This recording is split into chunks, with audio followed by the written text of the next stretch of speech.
Role.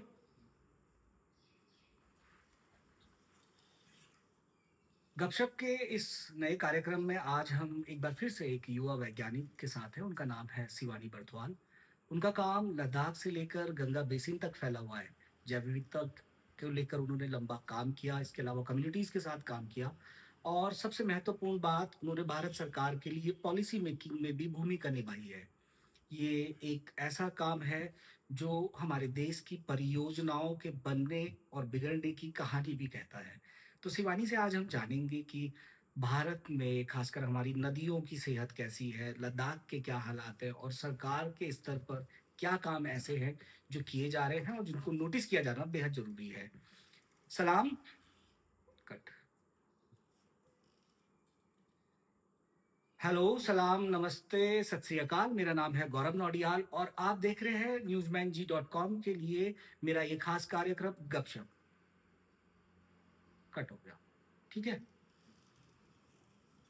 तो चलिए अब सीधे शिवानी बर्थवाल से ही मुखातिब होते हैं, उनसे जानते हैं कि इन दिनों वो क्या कर रही हैं और हमारी धरती की सेहत सुधारने के लिए उनके पास ऐसे क्या उपाय हैं जो वो आपको भी बताएगी और आपके मार्फत से हम चाहेंगे हमारी सरकारें भी जो सुनती है वो कम से कम ध्यान दें कि हम वाक़ई में एक ऐसे भविष्य की ओर बढ़ रहे हैं, जब संकट कई गुना बड़े होते जा रहे हैं लगातार।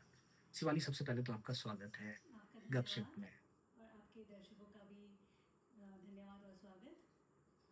तो सबसे पहले तो मैं आजकल की बात करूँ तो आजकल क्या चल रहा है? आप आजकल कौन-से प्रोजेक्ट पे काम कर रही हैं? अभी अभी मौजूदा दौर में? आजकल मैं जो national mission for clean Ganga है हुँ, उसके द्वारा प्रायोजित हमारे को भारतीय वन्यजीव संस्थान ने हुँ, गंगा जैव विविधता का एक परियोजना भी ली है जो कि जिसमें मैं 2016 से काम कर रही हूँ। हुँ, हुँ, पहले तो हमने जो मेन मुख्य धारा है गंगा की हुँ, उस पे काम किया और उससे जो मुख्य धारा है 5 राज्यों से जाती है वहाँ पे काम किया।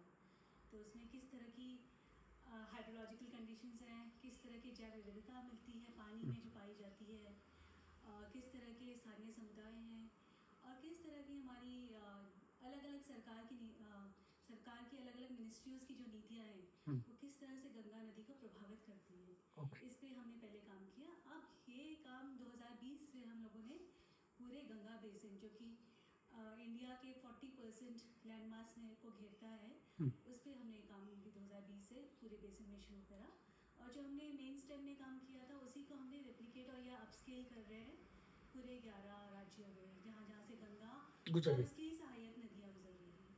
चलिए, गंगा पे मैं बाद में आऊँगा, पहले सहायक नदियों पे आता हूँ। आप जब इस मिशन गंगा के प्रोजेक्ट को लगी हुई थी, नमामि गंगे, सॉरी उसका नाम है, अभी भी नमामि गंगे के नाम से ही वो प्रोजेक्ट चलता है? प्रोजेक्ट जो है नमामि गंगे प्रोग्राम है, प्रोग्राम है। उस प्रोग्राम को रन करता है national mission for clean Ganga hmm, जो कि मिनिस्ट्री ऑफ जल शक्ति का है। बिल्कुल। पर बड़ी इंटरेस्टिंग चीज़ है कि पहले जब ये national mission for clean Ganga नहीं था, ये था national Ganga river basin authority और ये था मिनिस्ट्री ऑफ एनवायरनमेंट के अंदर। और कब से ये शिफ्ट हुआ? ये लगभग 2014-15 से ये मिनिस्ट्री ऑफ जल जल शक्ति, शक्ति अलग उस से समय मंत्रालय है। मिनिस्ट्री ऑफ जल शक्ति के नाम से नहीं थी, ministry of water resources and Ganga rejuvenation था उसका नाम, फिर बाद में मिनिस्ट्री ऑफ जल शक्ति कर दिया गया। तो उसके अंदर ये प्रोजेक्ट नमामि गंगे प्रोग्राम और उसके अंदर आपका national mission for clean Ganga इस प्रोग्राम को क्रियान्वयन कर रही है। अंतर आया है कुछ, मतलब डिपार्टमेंट का नाम बदला है या अंतर वर्क आया है, स्टाइल में भी डेफिनेटली चेंजेस आया अंतर है? आया है। जिस तरह से अगर मैं पॉलिसी इनिशिएटिव्स की बात करूँ हुँ, तो जिस तरह से national mission for clean Ganga वो पूरा बात करता है कि हम नदी को सिर्फ एक अलग से एक एंटिटी ना देखें हुँ, बल्कि नदी को पूरा एक आपस में इंटीग्रेटेड सिस्टम हुँ, समझें। उस इंटीग्रेटेड सिस्टम में हमारा जैसे ग्लेशियर्स हो गए, उसके साथ साथ छोटे छोटे वेटलैंड्स या बड़े वेटलैंड्स जो एसोसिएटेड होते हैं, हुँ। और जितने भी सहायक नदियाँ हैं उसको इंटीग्रेटेड रिवर बेसिन मैनेजमेंट में जिस तरह से लाया जा रहा है और जिस तरह से बाकी मिनिस्ट्रीज़ आपस में सहयोग से काम कर रही हैं, वो बड़ी एक चीज़ है जो पहली बार हमारे देश में हो रही है। मतलब वर्क कल्चर भी बदला है, केवल मिनिस्ट्री का नाम का लेबल नहीं बदला है, पूरा वर्क कल्चर भी बदला है। बहुत कल्चर ही बनता है, ओके। वरना आप सोचेंगे कि मिनिस्ट्री ऑफ जल शक्ति को क्या ज़रूरत है कि इकोलॉजिकल सर्वे कराए, हुँ। तो वो करवा रही है क्या नतीजे आए हैं इस सर्वे के? सर्वे।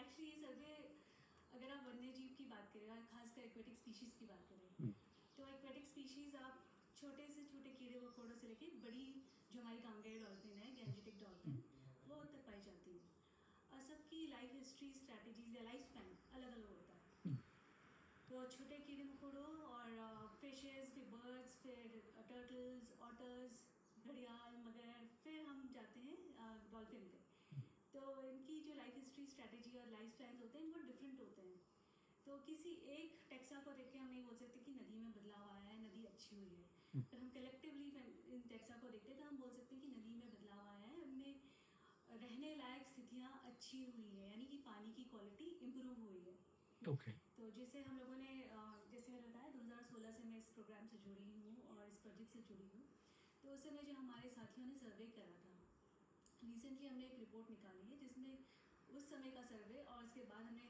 2-2 साल के अंतराल में सर्वे करा उस सर्वे से ये निकला है कि status and trend of Ganga river hmm, तो उसमें ये देखने को मिला है कि जो पानी की क्वालिटी है वो इम्प्रूव हुई है जो हैबिटेट कंडीशंस हैं हैबिटेट कंडीशन हमारे नज़रिए से नहीं बल्कि जो जैव हुँ, विविधता है उसके नज़रिए से हुँ, उसमें इम्प्रूवमेंट हुआ है खासकर पानी की डेप्थ को लेके क्योंकि अगर हम जलीय जीव की बात करें तो पानी नहीं है तो जलीय जीव कहाँ से रहेंगे राइट, तो डेप्थ इंक्रीज हुई है उसका मेजर कारण था ई फ्लो नोटिफिकेशन मिनिस्ट्री ऑफ जल शक्ति का हुँ, ये क्या गंगा था?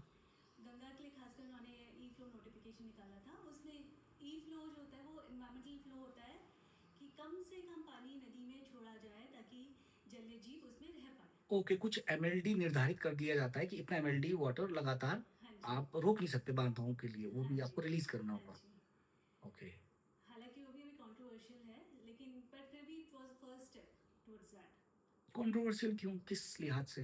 कंट्रोवर्शियल इसलिए कि हम कहें कि हाँ उन्होंने सारे गंगा में ये लिमिट नहीं करी है उन्होंने सिर्फ अपर स्ट्रेच में और कानपुर बैराज तक उन्होंने ये लिमिट स्ट्रेच कर वो लिमिट दे रखी है उस ओह! नोटिफिकेशन के कि अंदर तो लेकिन कुछ हिस्से अभी भी ओपन है। हाँ जैसे कानपुर वाला जो आपका स्ट्रेच है वहाँ पे पानी बहुत कम हुँ, है ना तो वो सब अभी हमें एटलीस्ट फर्स्ट स्टेप तो लिया है ना फिर वो धीरे धीरे करके जो हमारी राइट। रिकमेंडेशंस इकोलॉजिकल सर्वे की रिकमेंडेशंस जाएंगी हुँ, तो उसके आधार पे वो चेंज की जाती है नीतियाँ कुछ ऐसी रिपोर्ट भी आपकी टेबल से गुज़री है आपके सामने जिसमें ये ज़िक्र हो कि कितने कारखानों से निकलने वाला जो उनका वेस्ट था, हाँ वो जी ये जो टैप किया हमारा मैं गया है? स्टेटस और ट्रेंड रिपोर्ट बता रही हूँ हुँ, उसमें हम लोगों ने हैबिटेट कंडीशन बताया है जैसे कि पानी की क्वालिटी पानी का डेप्थ पानी की मात्रा पानी का विड्थ कितना है जंगल कितने हैं फिर उसके बाद हमने देखा है कि उसमें जो बेसिक वाटर क्वालिटी पैरामीटर्स होते हैं वो फिर आजकल एक नई चीज़ आई है वो है इमर्जिंग कंटामिनेंट्स जो कि इंडस्ट्रियल वेस्ट हेवी मेटल्स और बाकी चीज़ें हैं जिसकी हम लोग वाटर सीपीसीबी इतना मॉनिटरिंग नहीं करते उनके basic daily water quality monitoring में डीओ पीएच टीडीए से ही मॉनिटर होता है लेकिन हेवी मेटल्स होते हैं एंटरप्राइन डिस्ट्रप्टिव सब्सटेंसेस होते हैं एडीसीज या ऑर्गेनो फॉस्फोरस ये पेस्टिसाइड्स ऑर्गेनो क्लोरो पेस्टिसाइड्स इनका भी हम लोगों ने देखा है हुँ, तो इनकी मात्रा में जो कंसंट्रेशन है उसमें थोड़ा गिरावट आई है कितना? वो थोड़ा गिरावट कितनी? अगर हम मतलब सिर्फ़ स्टैटिस्टिकली वो काफ़ी गिरावट आई है compare to what it 20% was 40% 60% अगर हम ऐसे देखें, तो थोड़ा-सा एक पैमाना रहेगा कि हम देख पाएँ, समझ सकें कि अच्छा इतना काम हो चुका है। ऐसे अगर देखें तो कितना परसेंट आप उसको काउंट कर सकते हैं मोटे तौर पे? ये कहना बड़ा मुश्किल है क्योंकि हुँ, इस आधार पे हम लोगों ने नहीं करा है उसको हमने कंसंट्रेशन देखा है कि हर 2 साल में कितना चेंज हुआ है हुँ, किस किस किस स्थानों में चेंज आया है हुँ, वो हम लोगों ने देखा है ओके। फिर उसमें क्योंकि आप कारखानों की बात करें तो कारखानों से जो निकलते हैं हुँ, सीवेज वेस्ट वेस्टेज उसकी कितनी टैपिंग हुई है वो सब हमारी रिपोर्ट में है लिखा है और अभी हमने रिसेंटली गंगा नदी की एक तो हमने स्टेटस एंड ट्रेंड छोटी किताब निकाली है जिसमें हमें मोटा माटी पता चल जाए कि 20-25 पेजों में कि क्या स्थिति है हुँ, फिर एक बड़ी कॉम्प्रिहेंसिव 500 पेज की हमने अभी एक किताब निकाली है जो मिनिस्ट्री को सबमिट करी है अभी हमने तो उसमें और डिटेल में हम लोगों ने एक टॉक्सिकोलॉजिकल एनालिसिस और सीवेज कहाँ पे टैप हुए हैं कहाँ पे नहीं टैप हुए हुँ। हैं वो सब डिटेल दे रखा है कहाँ पे भी अभी भी नाले जो हैं नदी में गिर रहे हैं या कहाँ पे इम्प्रूवमेंट्स है वो सब हमने उस रिपोर्ट में करा कौन-सा है इलाका सबसे चुनौतीपूर्ण है काम करने के दौरान आपके लिए फील्ड में जहाँ आपको लगता है कि ये इलाका निकल जाए तो गंगा की सेहत मतलब 20 गुना बेहतर होगी थोड़ा। कोई इलाका है ऐसा, वही कानपुर? कानपुर वाला वही इंडस्ट्रियल हब है ना पूरा गंगा के पार्ट में कानपुर बड़ा। वाला। पर साथ में अगर हम कहें कि सब गंगा को लें तो वो गलत होगा, लेकिन गंगा की जो सहायक नदियाँ हम्म, हैं वो भी पोल्यूटेंट्स लेके जाती हैं। ओके सबसे क्योंकि 60% पानी गंगा का जो है वो ट्रिब्यूटरी से ही आता है। तो मैं पानी के साथ साथ वो जो अपने साथ मैला पानी ला रही है वो भी तो जाएगा गंगा में। मैं उसी पे आऊंगा धीरे धीरे कि गंगा की जो ट्रिब्यूटरी है उनमें उनकी क्या हालत है। और एक कोई नदी ऐसी है जो सबसे ज्यादा पॉल्यूट कर रही है गंगा की ट्रिब्यूटरी में, कोई ऐसा नाम? ऐसा एक्चुअली क्योंकि हर नदी जो है अलग तरह से कंट्रीब्यूट कर रही है। जैसे रामगंगा लीजिए, हम्म, रामगंगा मुरादाबाद से आती है, हम्म, तो वो अपने साथ जितना मुरादाबाद में आपको पता है पीतल का पीतल कारखाना का है। कारखाना है, तो यस। उस तरह का कंटामिनेंट वो लेके आती है। तो हर नदी जिस इलाके से गुजरती है उस तरह का कंटामिनेंट वो लेके जाती है। तो ये कहना बहुत मुश्किल है कौन ज़्यादा है कौन कम है, सबकी अपनी अपनी कैरेक्टर्स हैं। गंगा को जीवित गंगा कहा जा सकता है आज की डेट में। बिल्कुल जीवित बिल्कुल। नदी है एकदम। जब मैं बता रही हूँ कि पहली बार हम लोगों ने फर्स्ट फेज में सर्वे करा था, उस समय भी हमने पाया था कि करीबन 45% नदी हम्म, में बायोडाइवर्सिटी है। बायोडाइवर्सिटी है का मतलब है कि नदी जीवित है। जीवित है। अनलाइक कि वो पॉपुलर ओपिनियन की Ganga is dead, hmm, Ganga is not dead, वो लिविंग है काफ़ी। और इसमें काफ़ी सहयोग लोकल लोगों का भी है, और गवर्नमेंट का तो खैर है ही, क्योंकि गवर्नमेंट ने तो इनिशिएटिव गैप 1 गैप 2 1980s में शुरू कर दिया था। तो इंटरेस्ट तो है ही लोगों गवर्नमेंट का भी लोगों का भी। पर ये कि सॉरी आप बात करी थी गंगा की कि वो एक जिंदा नदी है। हाँ जी। हाँ, तो अभी हमारे सर्वे में भी यही आया है, जब दोबारा हम लोगों ने सर्वे करा है, कि गंगा में जो मात्रा है जैव विविधता की वो काफ़ी अच्छी है। और एक और रीज़न इसका ये है कि आपको प्रोटेक्टेड एरियाज़ के बारे में पता है, national parks and wildlife yes, sanctuaries. Yes. तो पहले तो नोशन लोगों को, जब हम गांव में काम करते थे तो हम बोलते थे पार्क, राजा जी में जब काम करते थे तो लोग सोचते थे कि पार्क खुल गया तो रिक्रिएशनल पार्क समझते थे। हम्म, तो लोगों को डेफिनेशन, लीगल डेफिनेशन जो है कि नेशनल पार्क और वाइल्ड लाइफ सेंचुरीज जो है वो एक संरक्षित क्षेत्र हैं, हम्म। ये लोगों के वैसे पार्क नहीं है मनोरंजन के पार्क नहीं है। जो आप समझ रहे हैं, ये हाँ वैसे जी। पार्क नहीं है। तो संरक्षित क्षेत्र हैं। तो गंगा नदी जिन ऐसा होता है कि ऐसा जैसे राजा जी के थ्रू भी गंगा नदी जा रही है। हम्म, आप ऊपर जाएंगे गोविंद पशु विहार, हम्म, उसके थ्रू भी आपकी भागीरथी जा रही हम्म, है ना। और नीचे जाएंगे फिर आपका हस्तिनापुर वाइल्ड लाइफ सेंचुरी आ गई। हम्म, फिर और नीचे जाएंगे तो नरोरा रामसर साइट आ गई, हम्म, अपर गंगा रामसर साइट जिसे बोलते हैं। फिर टर्टल सेंचुरी आ गई, हम्म। फिर डॉल्फिन क्लब बना टर्टल दी। सेंचुरी कहाँ से शुरू हो जाती है एग्जैक्टली exactly, अगर टर्टल देखने कहाँ दिखने कहाँ से शुरू हो जाते हैं? टर्टल गंगा में दिखने तो नीचे की तरफ? बिजनौर से शुरू हो जाता है। बिजनौर से? हाँ जी। और बड़ी कॉलोनीज हैं दिखती है वहाँ बिजनौर के आसपास हाँ गंगा जी, की? जहाँ पे भी ऐसा हैबिटेट मतलब बड़े हैबिटेट है? रेतीले टापू होंगे और हाँ। रेतीले बैंक्स होंगे, वहाँ पे ये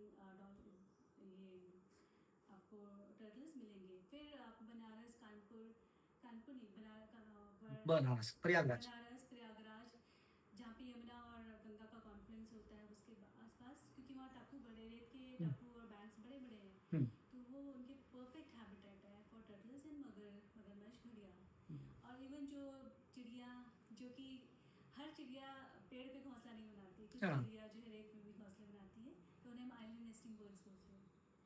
तो उनके घोंसले वहाँ पे रहते हैं। हम्म। तो इसलिए मैं मतलब बर्ड्स भी नेस्टिंग के लिए रेतीले टापू तलाशती है। इवन टर्टल जो अपने अंडे देते हैं वो रेत हम्म, में अंडे, उनका घोंसला मिलता है जिसको फिर वो ढक देते हैं। ओके। हाँ जी। तो डॉल्फिन का इलाका माने प्रयागराज से नीचे और प्रयागराज से ऊपर आपको बिजनौर से ही आपको टर्टल दिखने शुरू हो जाते हैं गंगा के नहीं, साथ। डॉल्फिन तो आपको बिजनौर से दिखने मिल जाएगी। डॉल्फिन भी बिजनौर में दिखती है? डॉल्फिन पहले हम्म, करीबन 100-150 साल पहले हरिद्वार तक मिलती थी। जब आप भीमगोड़ा बैराज बना है 1815 के आसपास, हम्म, वो बैराज इसलिए बना था क्योंकि गंगा और यमुना के जो बीच का रीजन है, इसे दोआब बोलते हैं, हम्म, उस समय बहुत सूखा पड़ा था। हम्म। तो अंग्रेज़ों ने सोचा कि ये रीजन ऐसा है जो कि दो बड़ी नदियों के बीच में है, फिर भी ये सूखा फर्टाइल। पड़ रहा है। हाँ। तो वो सूखा क्यों पड़ रहा है, क्योंकि पानी नहीं है। तो उन्होंने सोचा अगर हम यहाँ से कैनाल बना दें हम्म, तो वो सिंचाई हो जाएगी खेतों में और सूखा नहीं पड़ेगा। तो वहाँ पे भीमगोड़ा बैराज बनना शुरू हुआ। उस उसके भीमगोड़ा बैराज के साथ साथ बना हमारा रुड़की का इंजीनियरिंग कॉलेज, हम्म, और उसका इकोलॉजिकल जो बाद में नतीजा, आईआईटी रुड़की बना। हाँ जी, हम्म, इसका इकोलॉजिकल नतीजा ये हुआ कि भीमगोड़ा का 90% पानी जो है वो अपर गंगा कैनाल से डाइवर्ट कर दिया गया हर की पौड़ी होते हुए। यस। इकोलॉजिकल नतीजा ये हुआ कि डॉल्फिन को रहने के लिए कम से कम 7 फीट 5 फीट पानी चाहिए होता है। पानी नहीं बचा तो डॉल्फिन भी नहीं रही। तो पहले हरिद्वार तक मिलती थी, फिर अब बिजनौर। उस डैम के बनने की तो कहानी भी बहुत इतिहास में बहुत जबरदस्त है। उसको उसको बनते हुए पंडों ने बाकायदा विरोध किया था कि गंगा मोड़ दी और ये तो पाप हो गया हाँ है। जी, और फिर वो ब्रिटिश इंजीनियर जो था उसने कैसे बड़ी मुश्किलों से इन्हें बनाया और हाँ जैसे जी, तैसे वो काम शुरू हो पाया था। जी, कुछ तो कहानी है ना उसकी। हाँ जी। फिर मेरे हमारे इंटरेस्ट की जो कहानी थी वो हमने अपने नज़रिए से देखी हाँ, कि कि पानी चला गया तो डॉल्फिन और चली गई। डॉल्फिन चले गई। तो राइट। और अब तो आप नहीं सोच सकते शायद उसे वापस लाने की, क्योंकि इतना ज़्यादा वहाँ पे हम्म। हैबिटेट चेंज हो गया है। कुछ ऐसी स्पीसीज हैं जो गंगा में गायब हो गई, पिछले 30 साल पहले थी, 40 साल पहले थी, और अब हाँ, बिल्कुल ही नहीं। कुछ बर्ड्स की स्पीशीज़ हैं। गायब हो गई हैं पूरी पिंक तरीके से। हेडेड डक वो नहीं मिलता, वो खासकर यूपी बिहार बंगाल में मिलता था, अब नहीं मिलती पिंक हेडेड डक। वो गायब हो चुकी है इंडिया से या है कहीं? बेसिन से तो गायब हो गई हैं। और कितने साल पहले ये हुआ है? करीबन 70-80 साल पहले की बात है। ऐसी कितनी आपकी रिसर्च में ऐसी कितनी चीजें गायब हो गई हैं अब तक जो नजर आई हैं? मोटे तौर पर कुछ काउंट है कि भाई ये तो मेरे देखते देखते ही गायब हो गया नहीं, अभी तो? हमारे देखते देखते तो कोई गायब नहीं हुआ है। इनफैक्ट हम लोगों को कई बार स्पीशीज़ ऐसी मिली हैं जो कि 100 साल नहीं। बाद हमें किसी ने पहले रिपोर्ट की थी, उसके बाद हम लोग हमारी टीम ने रिपोर्ट करी। जैसे कि एक स्नेक की वैरायटी है साइबोल स्नेक, वो पहली बार जब हम लोगों की टीम ने सर्वे करा तो उन्हें 100 साल बाद वो वहाँ से हम्म। पता चली कि ये हम्म। अभी भी है। तो कई बार ये होता है कि हमारे एफर्ट इनफ नहीं होते पता लगाने के लिए कि वो स्पीशीज़ वाकई वहाँ से चली विलुप्त हो गई है या है। हम्म। तो ये कहना अभी थोड़ा मुश्किल होगा कि विलुप्त हो गई, कितनी हमारे आंखों देखे विलुप्त हो गई है। बट ये है कि हाँ, अगर ढंग से इंटेंसिव सर्वे की जाए तो वो दिखती है स्पीशीज़। गंगा को धार्मिक मान्यताएं भी नष्ट कर रही हैं। माइक्रो प्लास्टिक का बहुत जिक्र हो रहा है और हमारे आम भारतीयों की आदतों में है कि वो आस्था के आगे तो सब तबाह कर देता है। घर देखिए, से बत्ती लाएगा पन्नी में भर के, पूजा करने के बाद, और गंगा में बोला इसे विसर्जित करना है तो पन्नी समेत ही वो बह जाता है। देखिए आप बात कर रहे हैं, आप पहाड़ों में बात करिए। पहले बंटे होते थे, बंटों में मुझे याद है हमने पानी आता था पानी घर देखा में। है घर में आते हुए। राइट। बंटों की जगह प्लास्टिक के वो घड़े आ गए हैं। हाँ। तो वो जो चेंज है, प्लास्टिक आपके हर कोने में घुसा हुआ है। हम्म। तो आस्था में तो और फिर दुनिया माइक्रो प्लास्टिक को लेकर सबसे ज्यादा चिंतित है। पूरा समंदर खराब हो गया है, आपकी हवा खराब हो गई। चाइना ने शायद 2 साल पहले किसी साइंटिस्ट ने चाइना की ये डिस्कवर किया ध्यान था से ना कि बादल में भी माइक्रो माइक्रो प्लास्टिक। प्लास्टिक है, दिमाग में भी एक चम्मच के बराबर हाँ। माइक्रो प्लास्टिक है। तो तो जिस तरह से प्लास्टिक में बता रही ना हमारे ट्रेडिशनल चीज़ों को रिप्लेस कर चुका है प्लास्टिक, तो वो तो बहुत ही हमें शून्य से शुरू करना पड़ेगा इन सब चीज़ों को हटाने के लिए। हम्म, अब थोड़ा सा गंगा की सहायक नदियों की तरफ थोड़ा सा मूवमेंट करते हैं। आप हमें बताना शुरू कीजिए कौन सी नदी बहुत तेजी से ग्लेशियर जिसका खत्म हो रहा है, वाटर लेवल कम हुआ है पिछले आपके रिसर्च के दौरान जो गंगा में मिल रहा था। मैं पहाड़ों को घूम के आया। असल में मैं ये बात क्यों कह रहा हूँ, 4 साल बाद इस साल अच्छी बर्फबारी हुई है। वो भी बहुत लेट हुई है, जब लेट जनवरी। हुई है। बहुत लेट हुई है। तो एक ग्लेशियर है पिंडारी। हाँ, पहले वो, मुझे ऐसा आदमी मिला उसी गांव में जो बता रहा था कि पहले हम 17 किलोमीटर नीचे लगभग बर्फ मिल जाती थी, हमें 17 किलोमीटर ऊपर जाके बर्फ मिलती है। ये वो आदमी अपने जीवन काल में देख रहा है इतना भयानक परिवर्तन। 17 किलोमीटर नीचे जमीन जहाँ से उसे बर्फ मिलनी शुरू होती थी, और आज वो बोलता है, बोला अब तो बोला टॉप में जाते हैं, बोला वहां जरा सी मिल जाती है तो बहुत है। ये तो ग्लेशियर की कहानी पूरे विश्व में ही है, और खासकर हाँ, कई हिमालय जगह में तो। गायब भी, अर्जेंटीना में तो गायब ही हो गए। हाँ, एक। हिमालय में भी यही कहानी है कि हम्म। अगर ग्लेशियर नहीं बचेंगी तो नदियाँ नहीं रहेंगी। हम्म। क्योंकि हिमालय को तो वाटर टावर ऑफ एशिया भी बोलते हैं। राइट। 60% आबादी जो है वो पानी के लिए हिमालय पे डिपेंड करती है। हम्म। और बर्फ़, ग्लेशियर्स और पानी, इनका रिलेशन तो nobody can deny this relationship. और उसका फिर मैं वापस एक और। सब्सिडरी की सेहत पे हम बात कर रहे थे, गंगा की जो सब्सिडरीज हैं उनकी सेहत पे हम बात कर रहे थे, उसको आप बता रही हैं। हाँ जी। तो जितनी अगर इंटरेस्टिंगली बाकी जो सहायक नदियाँ हैं, जो बड़ी सहायक नदियाँ हैं, कोसी, घाघरा, गंडक, हम्म। है ना, ये सब इनका उत्पन्न होता है नेपाल में। हम्म। है ना, नेपाल से भी आगे चले जाएँ तो तिब्बत, कईयों का ओरिजिन तिब्बत में भी है। हाँ। तो उनका पानी का और ये नदियाँ, हिमालय की जो नदियाँ हैं, इनका बड़ा डिफरेंट ग्लेशियर पे तो है ही इनका डिपेंडेंस, क्योंकि समर में जो पानी आता है पिघल के वो ग्लेशियर का आता है। लेकिन जो बाकी टाइम पानी, मानसून के टाइम का पानी आता है वो बरसात का पानी आता है। तो बहुत ही डिफरेंट कैरेक्टर्स हैं इन नदियों का। तो पानी की मात्रा जो कम हुई है वो हमें समझ में दिखता है कि पानी की मात्रा कम हुई है, लेकिन फिर वो रिप्लेनिश हो जाती है बरसात आते बरसात आते। आते ही तो बरसात में फिर लोग उफान वो अपने उससे भी ऊपर बहरी होती है। लेक से बह अपना, वो तो अपने रास्ते पे हैं, इंसानों ने उनके रास्ते में घर बनाए हैं। बिल्कुल। तो फिर हाहाकार मचता है कि बादल, फ्लडिंग आ गई, पानी घरों में घुस गया। पानी घर में नहीं घुसा, पानी अपने रास्ते से जा रहा है, हमने उनके स्टडी के घर दौरान में ऐसे मतलब आप ऐसे कुछ पॉइंट्स होते हैं आपके कि भाई इतने रिवर के इतने जो रास्ते थे वो चोक हो गए हैं। ऐसी भी कुछ स्टडी होती है आपकी जब आप सब्सिडीज में करते हो काम या गंगा बेसिन में आप काम कर रहे हो कि भाई ये तो नदी का रास्ता था और अब तो ये बसावट और कभी ना कभी जाएगा। हाँ, जब हम लोग हमारी जो स्पेशल एनालिसिस वाली टीम है, जब वो सर्वे ऑफ इंडिया के पुराने मैप उठाते हैं हम्म। और अब जो हम जो नए हमारे इमेजरीज है, सेटेलाइट इमेजरीज, तो उसमें देखते हैं कि पानी का रास्ता जो है काफ़ी चेंज हुआ है। जो मेन चैनल था, तो कई बार हम लोग को ये दिक्कत आती है कि जैसे नदी की लेंथ पहले कुछ और नोटिफाइड थी, हाँ। लेकिन जब हम नए इमेजरीज के थ्रू जाते हैं, गूगल मैप के थ्रू जाते हैं, तो हमें डिफरेंस लगता है। तो क्योंकि रास्ते चेंज हो गए हैं, कई नदियाँ, एक बड़ी इंटरेस्टिंग, मैं आपको अभी बताऊँ, मेरा लिटरेचर से ही हम लोग को पता चला, काली नदी के बारे में सुना होगा। हाँ। छोटी सी सहायक नदी हम्म। है और ये अपने पिथौरागढ़ वाले एरिया में जो नहीं, पिथौरागढ़ वाला नहीं, हम्म। ये मिलती है मुजफ्फरनगर के आसपास। अच्छा एक काली नदी ये वहां भी हिंडन बहती नदी, है। ये हिंडन नदी की, ये बहुत छोटी, जो बहुत ओके। ही छोटी नदियाँ, मैं उनकी बात बता रही हूँ। हम्म। हिंडन नदी में मिलती है। और पहले एक्चुअली हिंडन, पहले ये हिंडन नदी में मिलती थी। मुगलों ने क्या किया कि उसके लिए कि हिंडन में पानी, साफ पानी चाहे और वही खेती के लिए हो हम्म। सके, तो उन्होंने उस नदी का रुख मोड़ दिया। तो इस वजह से वो ईस्ट काली, अब जो हम जिस स्वरूप में देखते हैं वो है ईस्ट काली और वेस्ट काली। तो ईस्ट काली जो है वो जाके मिलती है हस्तिनापुर वाइल्ड लाइफ सेंचुरी या हैदरपुर वेटलैंड के आसपास, हम्म। और जो वेस्ट काली जो वो जाके मिलती है हिंडन में।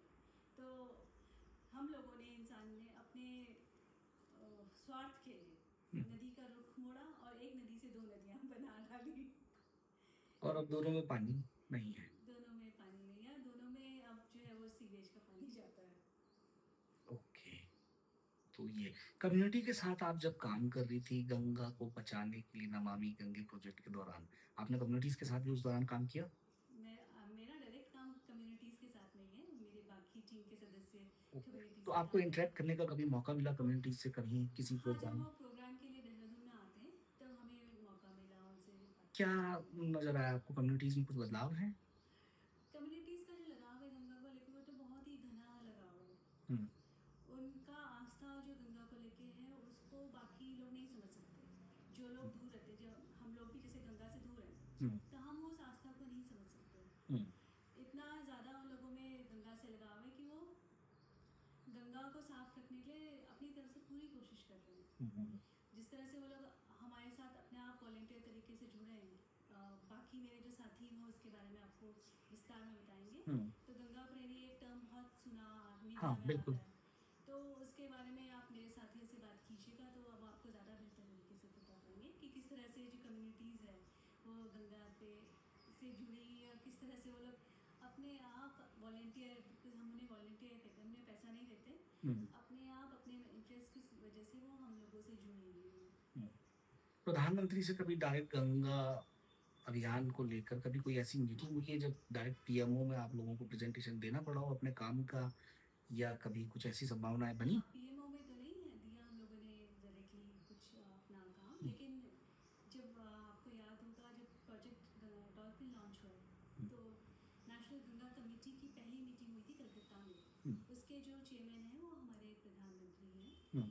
तो उस मीटिंग के दौरान पे हमारी एक गंगा एक्शन प्लान, एक रिपोर्ट थी जिसमें डॉल्फिन एक्शन प्लान, सॉरी, हम्म। उस डॉल्फिन एक्शन प्लान में था कि डॉल्फिन की पॉपुलेशन को ठीक करने के लिए क्या स्टेप्स लेने चाहिए। तो वो रिपोर्ट उस समय लॉन्च हुई और हमारा मानना है कि उसी से प्रेरित होकर प्रोजेक्ट डॉल्फिन जो है वो लॉन्च किया गया। ओके। जी, और प्रधानमंत्री तो कई बार हमारे गंगा प्रहरियों से इंटरेक्ट कर चुके हैं। नहीं, उनका तो ये ड्रीम प्रोजेक्ट भी है ना, उनका तो बाकायदा उन्होंने इसे लॉन्च किया है। आज से पहले गंगा पे मतलब स्पेसिफिक गंगा को लेकर उन्होंने बात करनी शुरू की कम से कम। हाँ जी, और पहले तो कोई प्रधानमंत्री ऐसे बात नहीं कर रहा था ना इस ढंग से। हाँ जी, बात होती थी कि भाई गंगा को साफ रखो। बिल्कुल। लेकिन इन्होंने स्पेशल हाँ, पहली बार एक्चुअली जब गंगा एक्शन प्लान की हम बात करें तो गंगा एक्शन प्लान में जो भी इंटरवेंशन थे कि गंगा को साफ रखने के लिए, वो सारे इंजीनियरिंग इंटरवेंशन थे राइट। कि एसटीपी खड़ा कर दिया, हुँ। पोल्यूशन कम कर दिया।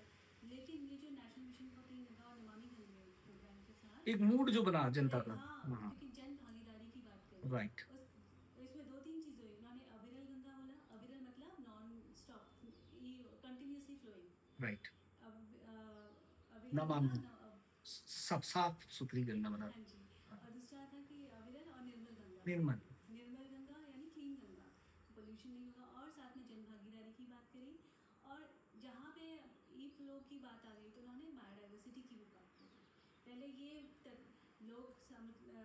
लोगों की सहभागिता और बायोडाइवर्सिटी को लेके कोई भी काम नहीं हुआ था। हुँ। बायोडाइवर्सिटी का बहुत इंपॉर्टेंट रोल है, एक्वेटिक बायोडाइवर्सिटी का। टर्टल्स की बात की थी हुँ, आपने, हुँ, हुँ, हुँ। तो टर्टल्स जो है जो नेचुरल क्लीनर्स हैं हमारी नदी के, टर्टल्स हो गए, फिश हो गए, सॉरी मगरमच्छ हो गए, ये नेचुरल क्लीनर है हमारी नदियों के।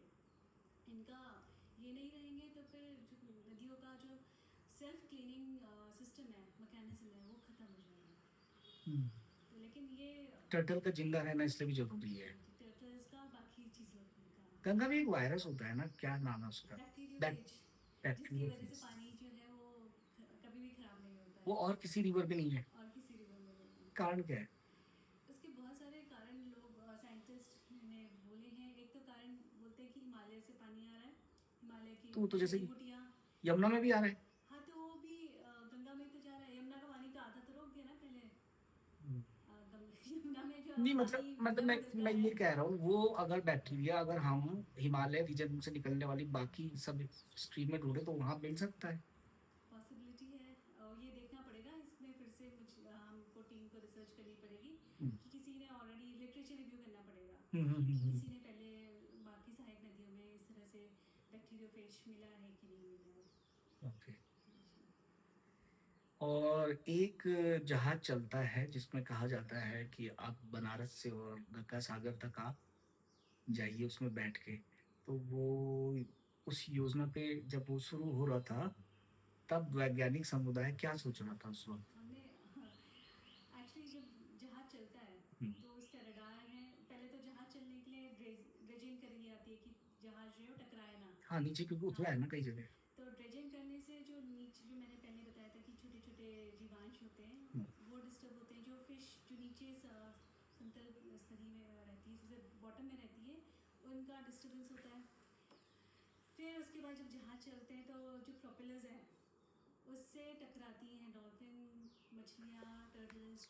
हुँ, फिर उसके जो शोर होता है, हुँ, उसके शोर से जो क्योंकि डॉल्फिन जो है पार्शली ब्लाइंड जीव है, हुँ, वो डायरेक्टली देख नहीं पाती। इकोलोकेशन से वो हुँ, समझ पाती कि कहाँ नेविगेट करना है, कहाँ नहीं। हुँ, तो जब शोर वाला माहौल होगा तो उसको ज़्यादा अपनी एनर्जी खर्च करनी पड़ेगी समझने के लिए कि कहाँ से जहाज़ जा रहा है और कहाँ से उसको अवॉइड करना है उस जहाज़ को। हुँ।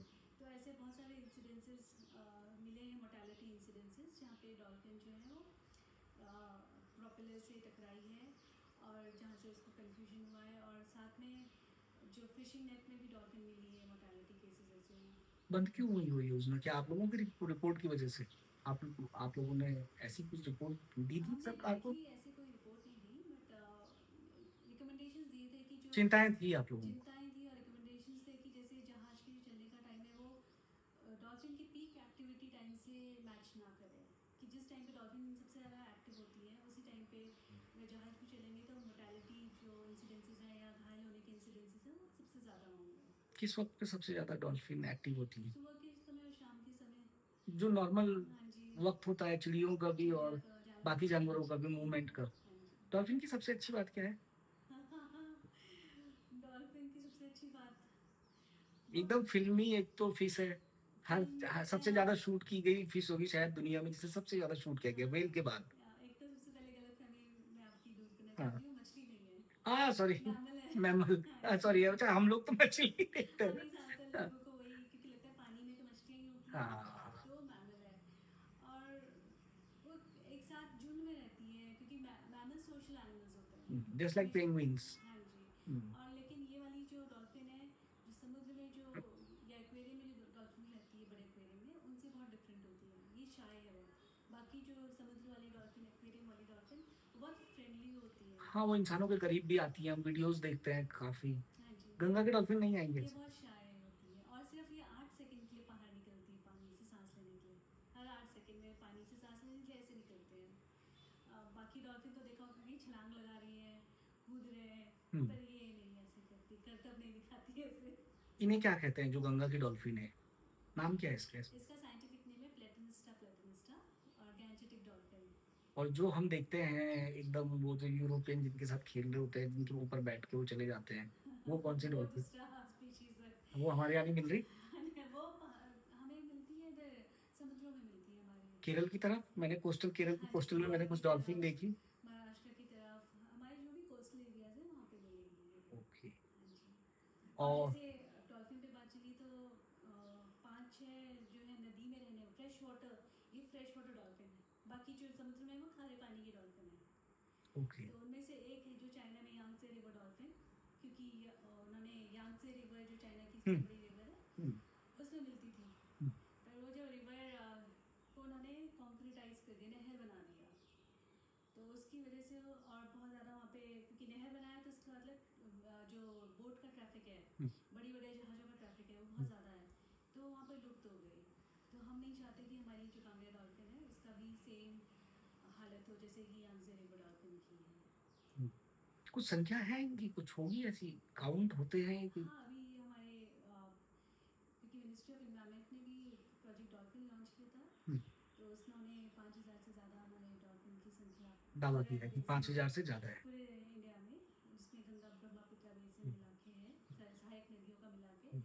इतना बताया है 5,000 से गोमुख ज़्यादा। पे चलते हैं जरा, थोड़ी देर गोमुख पे नजर मारते हैं। हमारे एकदम गृह राज्य से गंगा निकलती है। गोमुख की सेहत कैसी है आज? देखिए, जो हम साइंटिस्ट लोग की, बाकी साइंटिस्ट लोग की रिपोर्ट्स पढ़ते हैं, जो हाइड्रोलॉजिस्ट हैं, हम्म। ग्लेशियोलॉजिस्ट हैं, हम्म। तो उनका और जो खुद आंखों देख के हमारे बाकी साथी लोग आते हैं, तो ग्लेशियर जो है वो रिट्रीट हुआ है, मतलब पीछे हटा है। हम्म। उसमें बर्फ़ की अमाउंट भी कम हुई है।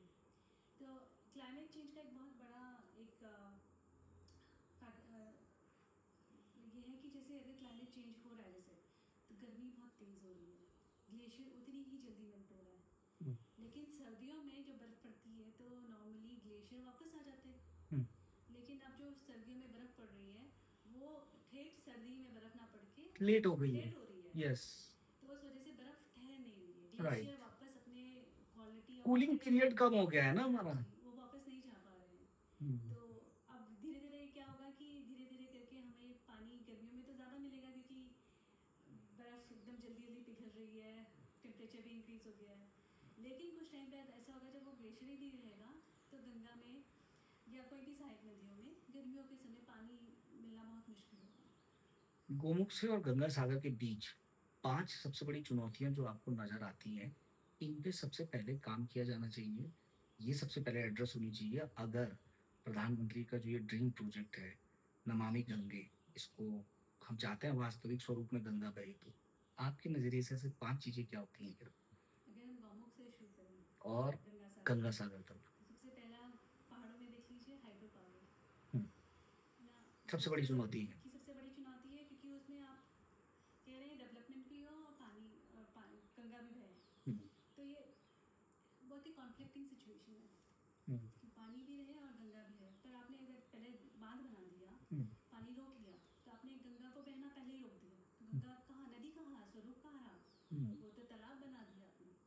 तो अपने तालाब बना दिए तो वहाँ रहने वाले जलीय जीव वगैरह वो भी सब, उसका सब चेंज हो गया, कंपोजिशन असेंबलेज सब चेंज हो गया। सबसे बड़ी चुनौती है हाइड्रो पावर। डेवलपमेंट भी चाहिए हमें, हमें नदी भी चाहिए, हम्म। खेत के लिए पानी भी चाहिए हमें, जी वो नदी को बहने भी देना चाहिए। सबसे बड़ी चुनौती, ये चुनौती हमें सब पहाड़ में हमें हाइड्रो पावर की वजह से है। जैसे ही हम लोग बिजनौर और इस तरफ खेती वाले एरिया में आते हैं, तो ये पानी डाइवर्ट हो जाता है केनाल से। हम्म। तो दूसरी चुनौती है पानी का डाइवर्जन खेती के लिए, क्योंकि हम लोगों ने ऐसे प्रोग्राम्स इनिशिएट करें एग्रीकल्चर से रिलेटेड जो कि वाटर इंटेंसिव क्रॉप्स को हम लोग बढ़ावा दे रहे हैं। हम्म, पहाड़ों में देख लीजिए, पहले बिना बारिश पानी वाली अनाज काफ़ी होते थे। मोटा अनाज हमारा मिलेट। मोटा अनाज मिलेट, बारह अनाज वाला सिस्टम, वो अलग, वो भी मतलब सब कुछ आपस में मिला हुआ है, कनेक्टेड है। हम्म, आप किसी एक चीज़ को अलग नहीं रख सकते। तो ऐसे ही जैसे हमने फिर water intensive crops, sugarcane, आपके धान, इन सबको बढ़ावा देना शुरू किया, तो पानी तो चाहिए इनको। हम्म। तो आप हमको वापस शुगर केन भी बहुत पानी लेता है ना, गन्ना। बहुत पानी लेता है। तो ऐसी क्रॉप्स उगाने के लिए हमें प्रमोशन देना चाहिए जो कि वाटर इंटेंसिव ना हो। फिर और नीचे आएंगे तो नेक्स्ट आपका चुनौती है कि गंगा के किनारे पे जो खेती है, पलाज खेती जिसे बोलते हैं, हम्म, क्योंकि वो खेती का टाइम और चिड़ियाओं के घोंसले बनाने का टाइम या टर्टल के नेस्टिंग का टाइम, मगर और घड़ियाल के नेस्टिंग का टाइम वो सेम होता है। क्योंकि बरसात से पहले पहले घोंसले भी बनते हैं, हम्म, बरसात से पहले पहले खेती भी होती है, जो हम लोग ककड़ी, खीरा, तरबूज, खरबूज ऐसे खाते, हम्म, रेत वाले जो प्रोडक्ट्स होते हम्म। हैं। तो तीसरी चुनौती ये है कि वो किस तरह से हम लोग उसको वो करा जाए कि वो इलाके हमें छोड़ने पड़ेंगे। छोड़ने पड़ेंगे। हम एक्चुअली हमारी टीम ने फिर से आइडेंटिफाई किए कि कौन से आइलैंड्स ऐसे हैं, द्वीप ऐसे हैं या रिवर बैंक्स ऐसे हैं जहाँ पे कि ये हमारी जो स्पीशीज़ है वहाँ पे नेस्ट बना रही है, नेस्टिंग एक्टिविटी सबसे ज़्यादा कहाँ पे है। फिर उसके हिसाब से उनको हमें छोड़ना पड़ेगा वाले, ताकि हम स्थानीय समुदाय से बातचीत करके बोल सके कि आप इस वाले एरिया का थोड़ा सा छोड़ दीजिए, हम्म। आप भी करिए काम लेकिन थोड़ा सा छोड़ दीजिए। या सरकार क्योंकि उनको कहीं और थोड़ी लैंड रिलीज करके दे दे कि आप जो टेम्पररी खेती करते हो 4 महीने 2 महीने वाली, वो आप यहाँ कर लीजिए। ऐसा कुछ मतलब सब्स्टिट्यूट तो देना पड़ेगा ना उनको भी। सब्सटीट्यूट देना पड़ेगा, पर सब्सटीट्यूट फिर कहाँ देंगे? ऐसे देंगे एरिया में जिन्हें बंजर वेस्टलैंड बोलते हैं, पर वो हमारे कॉलेजेस के हिसाब से वेस्टलैंड नहीं है वो। तो फिर वो कॉन्फ्लिक्टिंग सिचुएशन होगी। हाँ मतलब आपके तो ट्रेड हिसाब ऑफ से करना, तो हर जगह आपकी तो इकोलॉजी है ना, आपको तो। ट्रेड ऑफ करना बहुत मुश्किल है।